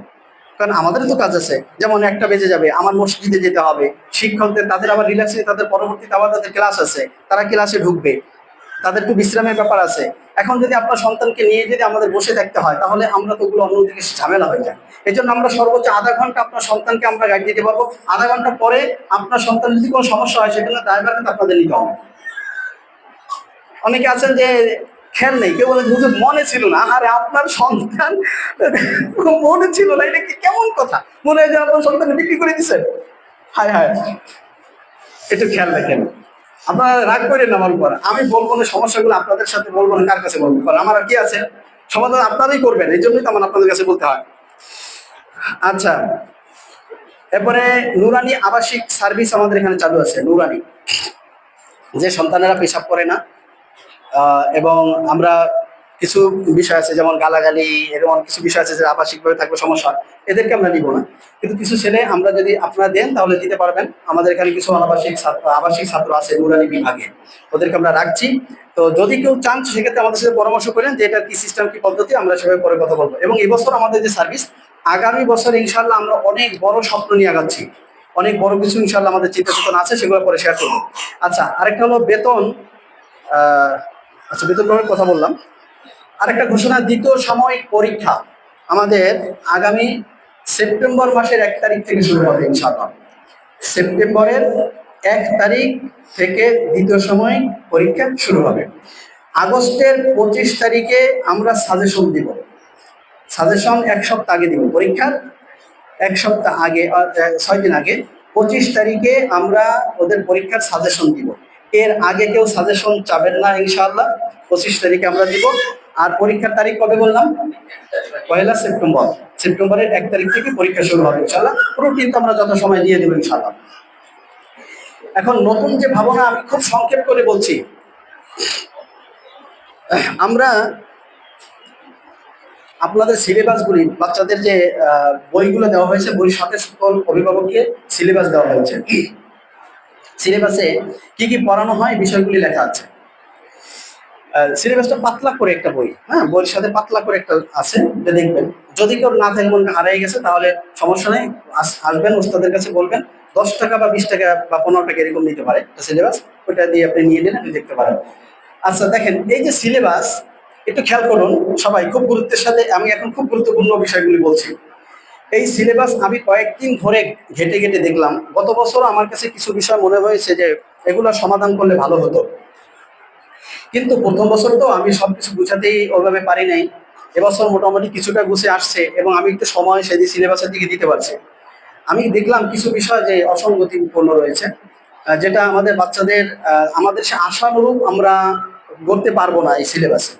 আবার কিছু বিষয় আছে যেটা দরকার নাই, আমার কাছে মনে হচ্ছে যেটা দরকার নাই সেটা দেওয়া হয়েছে। তাহলে যেটা দরকার নাই ওটা পড়ে বা কি লাভ, আর যেটা দরকার আছে সেটা না শিখলে সমস্যা। এই দিক থেকে আমি ওস্তাদদের নিয়ে আমরা মিটিং করেছি, এ ব্যাপারে একটা সমাধান আমরা নিব আপনাদের সাথে পরামর্শের পর। সেটি হলো, আমি একটু আপনাদের সহজে বলি। মনে করেন ক্লাস প্লেতে 1 থেকে 15 পর্যন্ত কিন্তু ওদের শেখানো হচ্ছে। মনে হয় এবছর 1 বছরে 1 থেকে 20 পর্যন্ত, নাকি ওজা 1 থেকে 20 পর্যন্ত, এবং 1 থেকে 20 পর্যন্ত এটা কিন্তু আছে। আছে কিসে কিসে? অঙ্কে আর ইংরেজিতে, সংখ্যা। আচ্ছা, ওরা মাদ্রাসায় পড়ে না, আরবিতে কি আছে? আরবিতে নাই। ওয়াহিদ ইসলাম সালাস এগুলো কিন্তু নাই। এখন একটা ছেলে, ও ক্লাস 3 পর্যন্ত দেখলাম, ক্লাস 3 পর্যন্তই কিন্তু এটা নাই, আরবি যে সংখ্যা লাগে এটা নাই। তো মাদ্রাসায় পড়ছে, অথচ আরবি সংখ্যা পাচ্ছে না, অঙ্ক ইংরেজি সংখ্যাগুলো পাচ্ছে। এটা তো হতে পারে না। এদিক থেকে খেয়াল করলাম যে তাহলে ওদেরকে আরবি এটা ঢুকানোর দরকার, সংখ্যা ঢুকানোর দরকার। আবার যদি ঢুকাই, এই সিলেবাসের ভিতরে এটা ঢুকিয়ে দিলাম, ওরা তো ছোট মানুষ, ওরা এই সিলেবাস, ওদের অনেক গবেষণা করে তো সিলেবাস করছেন তারা। 1 বছর ওরা যতটুকু নিজে বা ততটুকু দেওয়া হয়েছে। এখন এখানে যদি আরেকটা এই মানে 1 থেকে 20 পর্যন্ত যদি আরবিতে ঢুকাই আমরা, তাহলে ওদের উপর চাপ বেশি পড়বে না? চাপ বেশি পড়বে। তাহলে কি করা যায়? এখানে দেখলাম, এই যে আমি একটা থেকে উদাহরণ দিচ্ছি আপনাদেরকে, এই অঙ্কর সাবজেক্টে ওদের দেওয়া আছে জোর বিজোর, আর দেওয়া আছে ছোট থেকে বড়, বড় থেকে ছোট। প্লে ক্লাসের ছাত্র যাদের সংখ্যা শিখতেই হিমশিম খায়, এদের বড় থেকে ছোট এলোমেলো সাজাই দিলে ওরা কি খুঁজে বের করতে পারবে? এই ধরনের সেই বুঝ শক্তি ওদের হয়েছে, মেধা আছে নাই? তাহলে বড় থেকে ছোট, ছোট থেকে বড়, এটা আমরা যা করছি মুখস্থ করা লাগতেছে। কিরকম? 10 9 8 7, 10 9 8 7, কি হইতেছে না? কি শিখতেছে? শুধু মুখস্থ করতেছে কবিতার মতো, কোনো লাভ নাই। এরপরে কি হচ্ছে? ওই যে ওরকম যে 20 19 18 সেভাবে শিখছে উল্টাপাল্টা। মানে এটা বড় থেকে ছোট শিখছে, ছোট থেকে বড় শিখছে, কিন্তু ওরা বের করার মতো সেই ক্ষমতা নেই। জোর বেজের কেমন শেখাচ্ছি? 2 4 6 8, 2 4 6 8, কিন্তু এটা জোর বেজের ওরা শিখতে পারছে, মুখস্থ করছে। এখন বলেন, এটা দিয়ে আসলে কতটুকু ওদের কাজে লাগতেছে? আমি মনে করছি যে জোর বিজোর তো ক্লাস 1 থেকেও পারা যায়, এবং এটা তো বোঝার বিষয় যে কখন জোর হয় কখন বেজোর হয়। কিন্তু ওদের বুঝাতে কি ওস্তাদ কি পারবে বুঝাইতে? ওদের তো সেই মেমোরি নাই, বোঝার মতো বুঝশক্তি নাই। এখানে খেয়াল করলাম যে সেই জোর বিজোরটা বাদ থাকবে, বড় থেকে ছোট বাদ থাকবে। প্রথম সময় পরীক্ষায় বড় থেকে ছোট বাদ, ওখানে এই মানে আরবি ওয়াহিদ ইসনা সালাস এভাবে যাবে। এরপরে দ্বিতীয় সময় পরীক্ষা জোর বেজোর আসছে, এখানে আমরা জোর বেজোর বাদ দিয়ে এখানে ছোট বড় দিচ্ছি। আবার ওখানে ওই যে আরবিতে 1 2 3 এগুলো যাচ্ছে। এরকম করে কিছু বাদ দেওয়া হয়েছে আর কিছু ঢুকানো হচ্ছে। এই চিন্তা ভাবনা আমরা করেছি, এবং অলরেডি প্লে এবং নার্সারির সিলেবাসটাকে মোটামুটি একটা সিস্টেমে নিয়ে এসেছি। এখন আমরা অনেক হাত দিয়েছি। আমি মনে করলাম যে এই বিষয়গুলো আপনাদের শেয়ার করা দরকার আপনাদের কাছে। আর আপনাদের কাছে কি মনে হয়, এই একটা উদাহরণের মাধ্যমে আসলে এগুলো দরকার আছে নাকি নাই? যদি দরকার হয়, তাহলে সেটাকে আমরা এখন থেকে করব নাকি আগামী বছর থেকে করব? যদি এখন থেকে করি, তাহলে কয়েকটা বিষয় আছে। সিলেবাস আপনার কাছে আছে, কিন্তু সেই সিলেবাসে কিন্তু ওখানে নাই ওয়াহিদ ইসলাম সালাস কিন্তু নাই। অর্থাৎ যেগুলো আমরা ঢুকাবো সেটা কিন্তু আপনি পাচ্ছেন না। তা পরীক্ষা একটা হয়ে গেছে, আবার 1 2 3 থেকে শুরু করে যদি ওদেরকে এই পরীক্ষার আগে যে শিখাতে যাই, তাহলে অন্য বিষয় ওদের গ্যাপ থেকে যায়। বুঝতে পারছেন বিষয়টা? এখন আবার যদি আছে, হ্যাঁ আমরা একটু শর্ট করলাম, যে বছর মনে করেন 20 পর্যন্ত না দিয়ে ওয়াইদেস না আমরা 10 পর্যন্ত 10 পর্যন্ত রাখলাম। আচ্ছা, তো 10 পর্যন্ত যদি ওরা শিখে, হ্যাঁ আমরা 10 পর্যন্ত শিখাতে পারছি। সমস্যাটা হলো আপনি কেমনে বুঝবেন যে ওদেরকে এখন এইটা শেখানো হচ্ছে? এটার জন্য দরকার ডায়েরি। কি দরকার? ডায়েরি। তাহলে সিলেবাসের থেকে আপনাদের ডায়েরি বেশি ফলো করতে হচ্ছে, অর্থাৎ ক্লাসে কি পড়ানো হচ্ছে এটাই জরুরি। তাহলে সিলেবাসের দিকে খেয়াল করা যাবে না, এখন খেয়াল করতে হবে তাহলে কিসের দিকে? ডায়েরির দিকে। ডায়েরিতে কি পড়ানো হচ্ছে, কি দেওয়া হচ্ছে, এটা আপনারা খেয়াল করবেন, খাতা দেখবেন, আমাদের সাথে পরামর্শ করবেন। তাহলে পরীক্ষার সময় আমরা প্রশ্নপত্র যেভাবে করবো, তাহলে ওই আপনাদের কাছে যে সিলেবাস আছে সেই সিলেবাসের আলোকে প্রশ্নপত্র হবে না, প্রশ্নপত্র হবে ক্লাসে কি পড়ানো হচ্ছে সেই আলোকে। বুঝতে পারছি? অর্থাৎ এই কথাটা বললাম, যদিও সিলেবাসে যা আছে ক্লাসে তাই পড়ানো হয়, বর্তমানে সেগুলো চলছে, কিন্তু নতুন করে যদি আমরা এরকম চিন্তা করি তাহলে সিলেবাসে যা আছে সেটি খেয়াল করা যাবে না, ক্লাসে যেভাবে পড়ানো হচ্ছে সেরকম পরীক্ষা হবে। বুঝতে পারলাম? এবং ওদেরকে 1 সপ্তাহ আগে যে আমরা সাজেশন দিই সেই সাজেশন বাসাতেও ট্রাই করবেনি, এবং আমরা সাজেশনকে সামনে রেখে এবং প্রশ্ন ধরনকে সামনে রেখে আমরা 1 সপ্তাহ কিন্তু বাচ্চাদেরকে এই প্র্যাকটিস করাই, যে পরীক্ষা এরকম হবে, এই সিস্টেমে এইভাবে আমরা এইভাবে কিন্তু পড়ানোর চেষ্টা করি। সুতরাং ওরা কিন্তু এগুলো পারবে। এখন আপনাদের থেকে আমার জানার বিষয় হলো, ক্লাস 1-2 পারবো না, প্লে নার্সারিটা আমরা পারবো। প্লে নার্সারির ক্ষেত্রে আমরা কি এটা এখন থেকে শুরু করব, নাকি আগামী বছর থেকে করলে ভালো হয়? এটা হলো আপনাদের কাছে প্রশ্ন। এটা আপনাদের কাছে প্রশ্ন, একটু চিন্তা করতে পারেন আপনারা। 1-2 কেন পারবো না আপনারা চিন্তা করেন, আর পাশাপাশি এটা একটু খেয়াল করেন। 1-2 কেন পারবো না? 1-2 ক্ষেত্রে আমরা চিন্তা করেছি ওদের যে ইংলিশ বইটা এবং আরবি যে বই, এখানে কিছু সমস্যা এরকম আছে। আরবি বইতে আমরা দেখেছি যে ইংলিশে শব্দের অর্থগুলো আছে, বাংলায় শব্দের অর্থ আছে, কিন্তু আরবি বইতে 1 থেকে শুরু করে যাদের বাচ্চারা পড়ছে, আপনারা কি কোনো শব্দের অর্থ পাচ্ছেন? শব্দ অর্থ কিন্তু নাই আরবিতে। আচ্ছা, একটা ছেলে মাদ্রাসায় পড়ছে, ও আরবি শব্দের অর্থ করতে পারছে না, ও ইংরেজি উঠাইলো, সেখান থেকে সে অর্থ করতে পারলো, ঠিক আছে? ও ইংলিশ বাক্যের অর্থ, ছোট ছোট বাক্যের অর্থ করতে পারবে, কিন্তু আরবি ছোট কোনো বাক্যের অর্থ করতে সে পারবে না। তাহলে মাদ্রাসা পড়ে কি লাভ হইলো বলেন তো? এখানে আমরা চাই কি, মাদ্রাসা কি শেখানো হচ্ছে, আমাদের যে সিলেবাসটা চলছে সেটা কি, ওদেরকে ক্লাস 1-এ তাশাহুদ লেখানো হচ্ছে, দুরূদ শরীফ লেখানো হবে, দুরূদ শরীফ, দোয়া মাসুরা, নামাজের তাসবিহগুলি, এবং 11টা সূরা, সূরা ফাতিহা এবং ফিল থেকে নাস, 11টা সূরা ওদের লেখা শেখানো হবে। ওরা পড়তে পারবে, ওরা লিখতে পারবে, কিন্তু অর্থ বুঝবে না। এই জন্য আমরা চিন্তা করছি কি, এই যে সিলেবাসটা যদি লম্বা সিলেবাস, যদি এখানে অর্থ শিখাতে যাই তাহলে ওরা লেখা শিখতে পারবে না, পড়া শিখতে পারবে না। আবার যদি ওদেরকে যদি আমরা এর অর্থ সহ যদি করতে যাই তাহলে সমস্যাটা হবে, ওরা সব এলোমেলো হয়ে যাবে, আসলে কোনটা কমপ্লিট করতে পারবে না। আমাদের খেয়াল হলো ওদের সিলেবাস এখান থেকে সংক্ষেপ করতে হবে। যেমন আমরা 11টা সূরা না দিয়ে 5টা সূরা দিলাম, 5টা সূরা দিয়ে এই 5টা সূরা লিখবে এবং 5টা সূরারই শাব্দিক অর্থ এবং অনুবাদ আমরা রাখবো। তাহলে কি হলো, ও 5টা সূরা মুখস্থ পাশাপাশি লিখতেও পারলো এবং আর অর্থও করতে পারলো। আমি কি বুঝাইতে পারছি আপনাদেরকে? এটা জরুরি না? কিন্তু আমার কাছে এই গ্যাপটা মনে হয়েছে, এবং আমরা এভাবে আলোচনা করেছি এই গ্যাপটা আমরা সারবো। সেক্ষেত্রে আগামী বছর থেকে, কারণ এখন তো বই আমাদের চেঞ্জ করতে হবে, এখন বই চেঞ্জ করতে গেলে কি এই মুহূর্তে পারবো আমরা? এটা অনেক কাজ রয়েছে।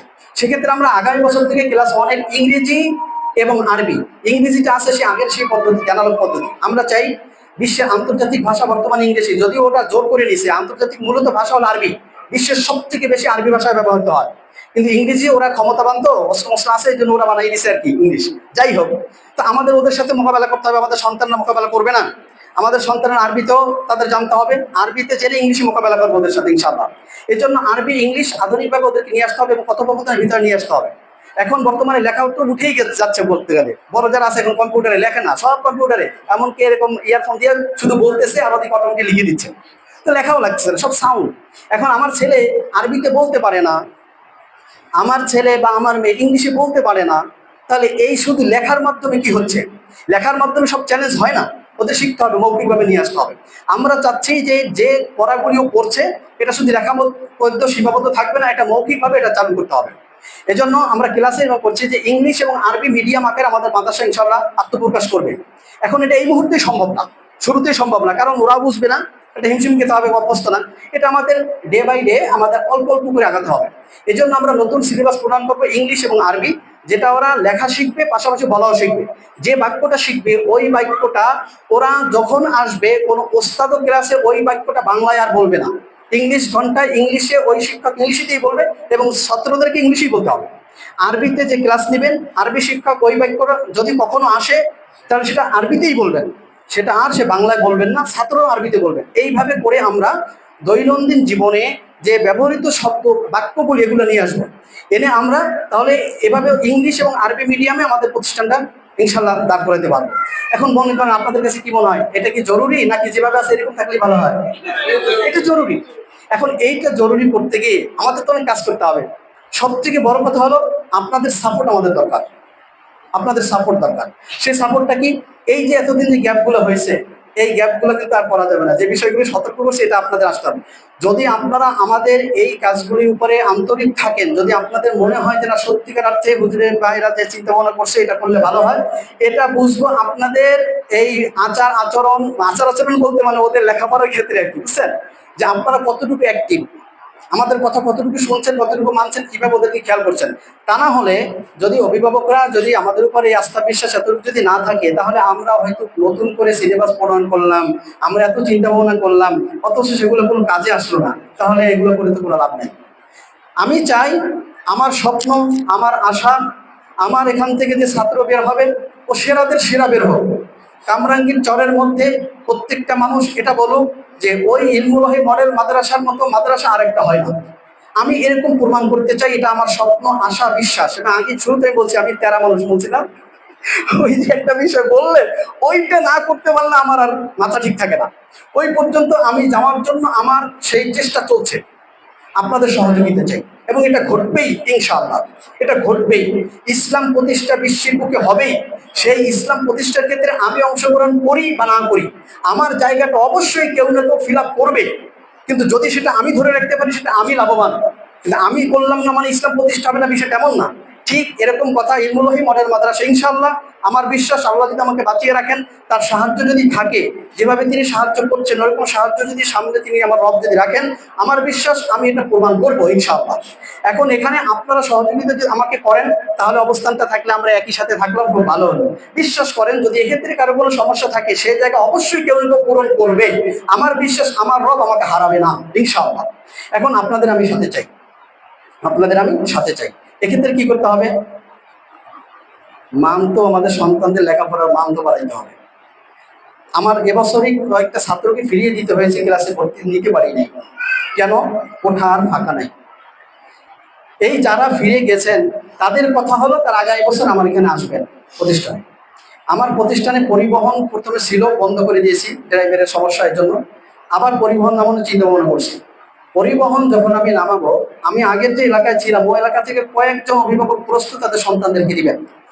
এখন দেখেন আমার কোটা হলো 35, প্লে এবং নার্সারিতে 40 করে। আমার যদি অ্যাপ্লিকেশন 50টা পরে 10 জন বাদ পড়বে না? এখন আমি যে 10 জন বাদ দিব কাদেরকে? যারা লেখাপড়ায় মনোযোগী ভালো পারে এদেরকে। মেধাভিত্তিক শুধু এটা না, আহমদুল্লাহ সাহেবকে মেয়েরা কিছু কাজ করেন, পিলে শ্রেণী যারা ভর্তি হয় এদের মেধার কি মূল্যায়ন করবে? এটা তো ভর্তি মাত্র চলছে, ওদের তো মেধার কিছুই বুঝবে না। এখানে কি করে জানেন? অভিভাবকদের ইন্টারভিউ হয়, অভিভাবকদের ইন্টারভিউর মাধ্যমে তার সন্তানকে ভর্তি করে। কিন্তু আমরা হয়তো এই মুহূর্তে পারছি না, আগামীতেই পারবো না, কিন্তু একটা সময় পারবো ইনশাআল্লাহ, একটা সময় পারবো। এবং সন্তানদেরকে আলাদা দেখে জিজ্ঞাসা করে তোমার বাসায় কি অ্যান্ড্রয়েড সেট আছে, তুমি কি কার্টুন দেখো, কোন কার্টুন ভালো লাগে, ওর কাছ থেকে কথা বের করে। যখনই শোনে কোনো ছেলে কার্টুন দেখছে বা মোবাইল অ্যান্ড্রয়েড সেট আছে বাসায়, ভর্তি নেন, শেষ। তোমার আব্বু আম্মু কি ঝগড়া করে? এইটা ইন্টারভিউ, আমি জানি এটা, এগুলো ইন্টারভিউ হয়। মানে মা বাবা যদি সন্তানের সামনে যদি ঝগড়া করে, জানেন ওর ব্রেনে কতটা চাপ পড়ে। আমার ছোট্ট মেয়ে, আমি একটু রাগ যদি করি সবসময় হাসি খুশি থাকি ওদের সাথে, আমি একটু ফুর্তিবাজ মানুষই।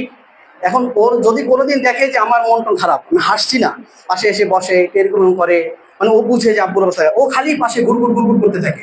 যত সময় পর্যন্ত আদর না করবো, হাসি না দিব, তত সময় পর্যন্ত ঘুরঘুর ঘুরঘুর করে। মানে কি? ওর মেধা আসছে যে আব্বু রাগ করছে, কিছু বলা লাগলো না, চেহারার পরিবর্তন ওইটা বুঝে ও স্বাভাবিক থাকতে পারছে না। আপনি কি মনে করেন সন্তান বাসায় সন্তানের সামনে আপনারা মারামারি করবেন, ঝগড়াঝাগড়ি করবেন আর সন্তান এটা প্রভাব করবেন, এটা কি হয়? এই বিষয়গুলি খেয়াল রেখে তারা ভর্তি নিচ্ছেন। ইনশাল্লাহ হয়তো এখনই পাচ্ছি না, আগামীতে হয়তো পারবো না, কিন্তু একটা সময় পাবো। এখন আমি বলতে চাই যে আপনারা আসুন, আমরা সকলে মিলে আমাদের সন্তানকে ভালো সফল করার জন্যই তো আমাদের এত চেষ্টা, এত কষ্ট। তাহলে এত অলসতা কেন করব? আমরা একটু সবাই আর একটু আন্তরিক হই। এটা আমার সন্তানের জন্য আমাকে হতে হবে, এটা আমার দায়িত্ব। আমার সন্তানকে সুশিক্ষায় শিক্ষিত করে সর্বোচ্চ পর্যায় পর্যন্ত পৌঁছানোর দায়িত্বটা আমার। এজন্য আমাকে দায়িত্বগুলি পালন করতে হবে। আমি আশা করছি আপনারা আমার কথাগুলি বুঝতে পেরেছেন। আচ্ছা, আরেকটা বিষয় আমরা আগামী বছরে করতে চাই, এটা আপনার মাথায় রেখেন। সেটি হলো, উপরে যে নাস্তার যে টাইমটা দেখছি আমরা, বাচ্চারা কি করে, ওরা যে নিচে নামে চিপস খায়, চকলেট খায়, এগুলো আসলে উপকারী না ক্ষতিকর বলেন তো? আপনারা কিছু মনে করেন না, আপনাদের টাকা দিয়েই আপনারা খাওয়াবেন, এটাই তো স্বাভাবিক কথা। এটা আমার তো কষ্ট লাগার কিছু নেই। কিন্তু জানেন, ওকে যখন চিপস দেওয়া হচ্ছে, ওর কিন্তু রুচি নষ্ট হয়ে যাচ্ছে। এরপরে ও বাহানা করছে, দিন দিন দেখবেন ও এইগুলোই খেতে অভ্যস্ত, ও ভাত করে খাইতে চায় না, এই জন্য অনেক সমস্যা হয়। আচ্ছা, এগুলো থেকে আমরা বাঁচার চেষ্টা করবো, এটা আমার পরামর্শ। বাকি মানা না মানা আপনাদের ব্যাপার। কিন্তু আমি চাই আমার প্রতিষ্ঠানে যতটুকু সময় থাকবে অতটুকু সময় পর্যন্ত ওদেরকে আমি একটু সুন্দর মতো রাখতে চাই, স্বাস্থ্যকর পরিবেশে। সেক্ষেত্রে আগামীতে চিন্তা ভাবনা আছে, যদি আপনারা চান ওদের এই টিফিন টাইমে ওদের কোনো ছুটি নেই, অভিভাবকদের আসতে হবে না। টিফিন টাইমে মাদ্রাসার পক্ষ থেকে আমরা টিফিনের ব্যবস্থা করবো, যেমন ডিম, আবার কলা, কেক, রুটি, হ্যাঁ, নুডলস, কোনোদিন হালকা খিচুড়ি, এরকম হতে পারে। এটা যদি আপনারা বলেন তাহলে, এটা কিন্তু আমি আলাদা ব্যবসার জন্য কিন্তু বলছি না, বুঝতে পারছেন? যদি আপনারা বলেন হতে পারে, কারণ আমি দেখছি এই সমস্যাটা বেশি হচ্ছে, খুব বেশি হচ্ছে। আর স্বাভাবিক, যখন ওই রকম রঙিন রঙিন মোড়কে লাগানো থাকে দেখলে আমাদেরই তো লোভ লাগে, কি জানি কি আছে। আর যদি কোনোদিন অজান্তে ওদের থেকে একটা চিপস মুখে দেয়, তাহলে মন চায় পুরোটাই খাই। স্বাদই তো লাগে, তোরা খাবে না কেন? ওরা তোর বোঝে না স্বাস্থ্যকর বিষয়গুলো। এর জন্য ওদেরকে এগুলো থেকে বাঁচানোর জন্য চেষ্টা করবো ইনশাল্লাহ। আমি চাই আমার প্রতিষ্ঠানে অন্তত যতটুকু সময় থাকবে ওরা যেন সুন্দর একটা পরিবেশের মধ্যে থাকে, শিক্ষার একটা সুন্দর পরিবেশে থাকে, এবং এটাকেই যেন বাহিরে বাড়িতে যদি অ্যাপ্লাই করতে পারে ইনশাল্লাহ, আমার বিশ্বাস আমার সন্তানই সেরা হবে ইনশাল্লাহ। আপনাদের অনেক কষ্ট দিচ্ছি এবং কষ্ট দিলাম, আপনারা কি রাগ করছেন আমার উপর? এই যে কষ্ট করেছেন, আল্লাহ সুবহানাহু ওয়া তাআলা এই কষ্টকে আমাদের সকলের সন্তানের সফলতার জন্য কবুল করুক। আমাদের সন্তানদেরকে ঘিরে আমরা যে স্বপ্ন দেখছি, আমার সন্তান সেরাদের সেরা হবে, আমার সন্তান শুধুমাত্র একটা এলাকা লিড দিবে তা না, আমার সন্তান সে ইসলামের নেতৃত্ব দিবে, দেশ থেকে বের হয়ে আন্তর্জাতিক পরিমণ্ডলে আমার সন্তান ইসলামের ক্ষেত্রে নেতৃত্ব দিবে, সবার শীর্ষে দাঁড়িয়ে ইনশাআল্লাহ। আমার 10টা চেয়ার থাকবে শীর্ষদের মধ্যে, সেখানে আমার সন্তান ওই চেয়ারে বসতে পারবে না, এটা হতে পারে না। আমাদের সেই চেষ্টা, বাকি কবুল করার মালিককে আল্লাহ। আমি তোমার মনকে বুঝাতে পারবো, আমি সন্তানকে বলতে পারবো। অনেক সন্তান আছে অভিশাপ দেয় যে তোমার জন্য আমার লেখাপড়া হয় নাই, মা বাপ অভিশাপ দেয়, কবরের কাছে গিয়ে গালিগালাজ করে। আমরা তো জানি হুজুর, পুলিশ, উকিল, 3 শ্রেণীর মানুষের কাছে কিছু গোপন থাকে না। আমাদের কাছে সব শ্রেণীর মানুষ সব ধরনের কথা বলে, আমরা মোটামুটি সব কিছুই জানি, বুঝতে পারছেন? পরিস্থিতির ইমাম সাহেবদের এরকম হয় এগুলা। এখন যে বিষয়গুলি কি বলতেছিলাম, ভুলে গেলাম। হ্যাঁ হ্যাঁ, এই যে অভিশাপগুলি দেয়, অভিশাপ দেয়, মা বাপ মরে গেল কবরের কাছে গিয়ে অভিশাপ দেয়। আমি আমার সন্তানের অভিশাপের কারণ না হয়েছি, সন্তান আমাকে অভিশাপ দিতে না পারো, আমি বলতে পারবো আমার সর্বোচ্চ চেষ্টা আমি করেছি তোমার জন্য, কিন্তু তোমার দ্বারা হয় নাই, তুমি অবহেলা করেছো। আমার সন্তান বলতে না পারে যে তোমার জন্য আমি পারি নাই সফল হইতে, এটি যেন বলতে না পারে। এজন্য আমাদের চেষ্টা করা, বাকি আল্লাহর কাছে দোয়া করা। দোয়া করবেন কখন? নামাজ পড়ে, তাই না? কখন করবেন? নামাজ পড়ে, নামাজের পরে তো আল্লাহর কাছে কবুল হয়। নামাজ পড়ে আপনি একাকী বা নামাজের ভিতরে সেজদায় করে দোয়া করবেন। কিন্তু দুঃখজনক হলো, কষ্ট পাইয়েন না, কেউ কেউ আছেন নামাজ পড়েন না। কেউ আছেন যারা নামাজ পড়েন তারাও 4 ওয়াক্ত, তাও যদি কোনোদিন অনুষ্ঠান থাকে সেদিন তো নামাজ পড়াই যাবে না। একেবারে রিল্যাক্সে যেদিন আছে পড়লেও 4 ওয়াক্ত ফজরের নামাজ পড়া একই কাজা পড়ে নিলেই তো হয়। আপনি চিন্তা করেন, আপনার সন্তানকে এত বড় বানাতে চান, আপনি আপনার এত বড় সন্তানের মা, আপনি চিন্তা করেন মিজানুর রহমান আজহারির মা, আপনি চিন্তা করেন তো, মিজানুর রহমান আজহারি আমার সন্তান, আমি ঘুমিয়ে আছি, আমার সন্তান আন্তর্জাতিক পরিমণ্ডলে বড় বড় সেমিনার, এখানে আমেরিকায় একটা সেমিনারে 1000 মানুষের সামনে বক্তব্য দিচ্ছে, আমি মা এখানে ঘুমাই আছি, আল্লাহর হুকুম অমান্য করতেছি, আমার ছেলে বলতেছে আপনাদের নামাজ পড়তে হবে, নামাজ পড়বেন। কেমন লাগে বলেন তো? আপনার সন্তান আজকে দেখছেন ছোট, মিজানুর রহমান আজহারি কি মায়ের গর্ভ থেকে আজহারি হয়ে বেরিয়েছে? দিলার হোসেন সাইদি কি মায়ের গর্ভ থেকে সাইদি সাহেব ছিল? আপনি চিন্তা করেন, আপনার সন্তান সেই জায়গায় চিন্তা করেন, আপনি চিন্তা করেন আমি তার মা, আমি গর্বিত মা, আমি গর্বিত বাবা, আমার সন্তান এরকম বড় স্কলার, আমি নামাজ পড়বো না, আমি আল্লাহর হুকুম অমান্য করবো, এটা হতেই পারে না। আমি বুঝাইতে পারছি আপনাদেরকে। অনুরোধ করছি, প্লিজ আল্লাহর সাথে সম্পর্ক করুন, তার কাছ থেকে কবুল করে নেন, আল্লাহর কাছে দোয়া করুন, আল্লাহর কাছে দোয়ার বিকল্প নাই। আমি অনেক দুষ্ট ছিলাম, মারাত্মক রাগী ছিলাম, আমার অবস্থা খুব খারাপ ছিল, বাজে অবস্থা। আমার আব্বু একদিন তাহাজ্জুদ নামাজ পড়ে কাঁদতেছে, চিল্লে চিল্লে দোয়া করতেছে, আমার ঘুম ভেঙে গেছে। ওই দিন তার কান্না শুনে আমিও বিছানায় কাঁদছি, তারপর থেকে আলহামদুলিল্লাহ আমি পরিবর্তন শুরু করছি। ওই দোয়াটা কবুল হয়েছে আল্লাহর কাছে, আল্লাহ আমার কানে দিয়ে দিয়েছেন, এবং এরপর থেকে আমি সম্পূর্ণ নিজেকে আলাদাভাবে গুছানো শুরু করছি। আলহামদুলিল্লাহ এখন মোটামুটি আল্লাহ তাআলা তাদের দোয়ার বরকতে, আল্লাহর রহমতে মোটামুটি একটু অবস্থানে আছি আর কি। প্রিয় অভিভাবক বৃন্দ, আল্লাহর কাছ থেকে আপনার সন্তানের সফলতা চেয়ে ছিনিয়ে নেন। আমরা আপনার সন্তানকে মানুষ করার জন্য আমাদের সর্বাত্মক চেষ্টা চালিয়ে যাচ্ছি। আপনার চেষ্টা করুন, আল্লাহর কাছে দোয়া করুন, আমরাও দোয়া করুন। এটা আমারই গর্ব। আমি যদি শুনি যে অমুক আমার ছেলের ছাত্র ছিল, ও আজকে এরকম বড় স্কলার, আমি মারা গেলে যখন শুনবে, তখন ও চোখের পানি ফেলবে যে আমার ওই ওস্তাদের কারণে আজকে আমি বড় হয়েছি। আমি চাই এরকম একটা ভিত করে দিতে। প্রাইমারি স্কুলের শিক্ষকদেরকে আমরা ভুলি না, কলেজ ইউনিভার্সিটির শিক্ষকের নাম মনে থাকে না, তাদের চেহারার পর্যায়ে মনে থাকে না কয়েকটা বছর পর, কিন্তু প্রাইমারি স্কুলে যে পড়েছি ক্লাস 5 পর্যন্ত প্রত্যেকটা শিক্ষকের নাম মনে আছে, চেহারা মনে আছে, তাদের জন্য দোয়া আসে।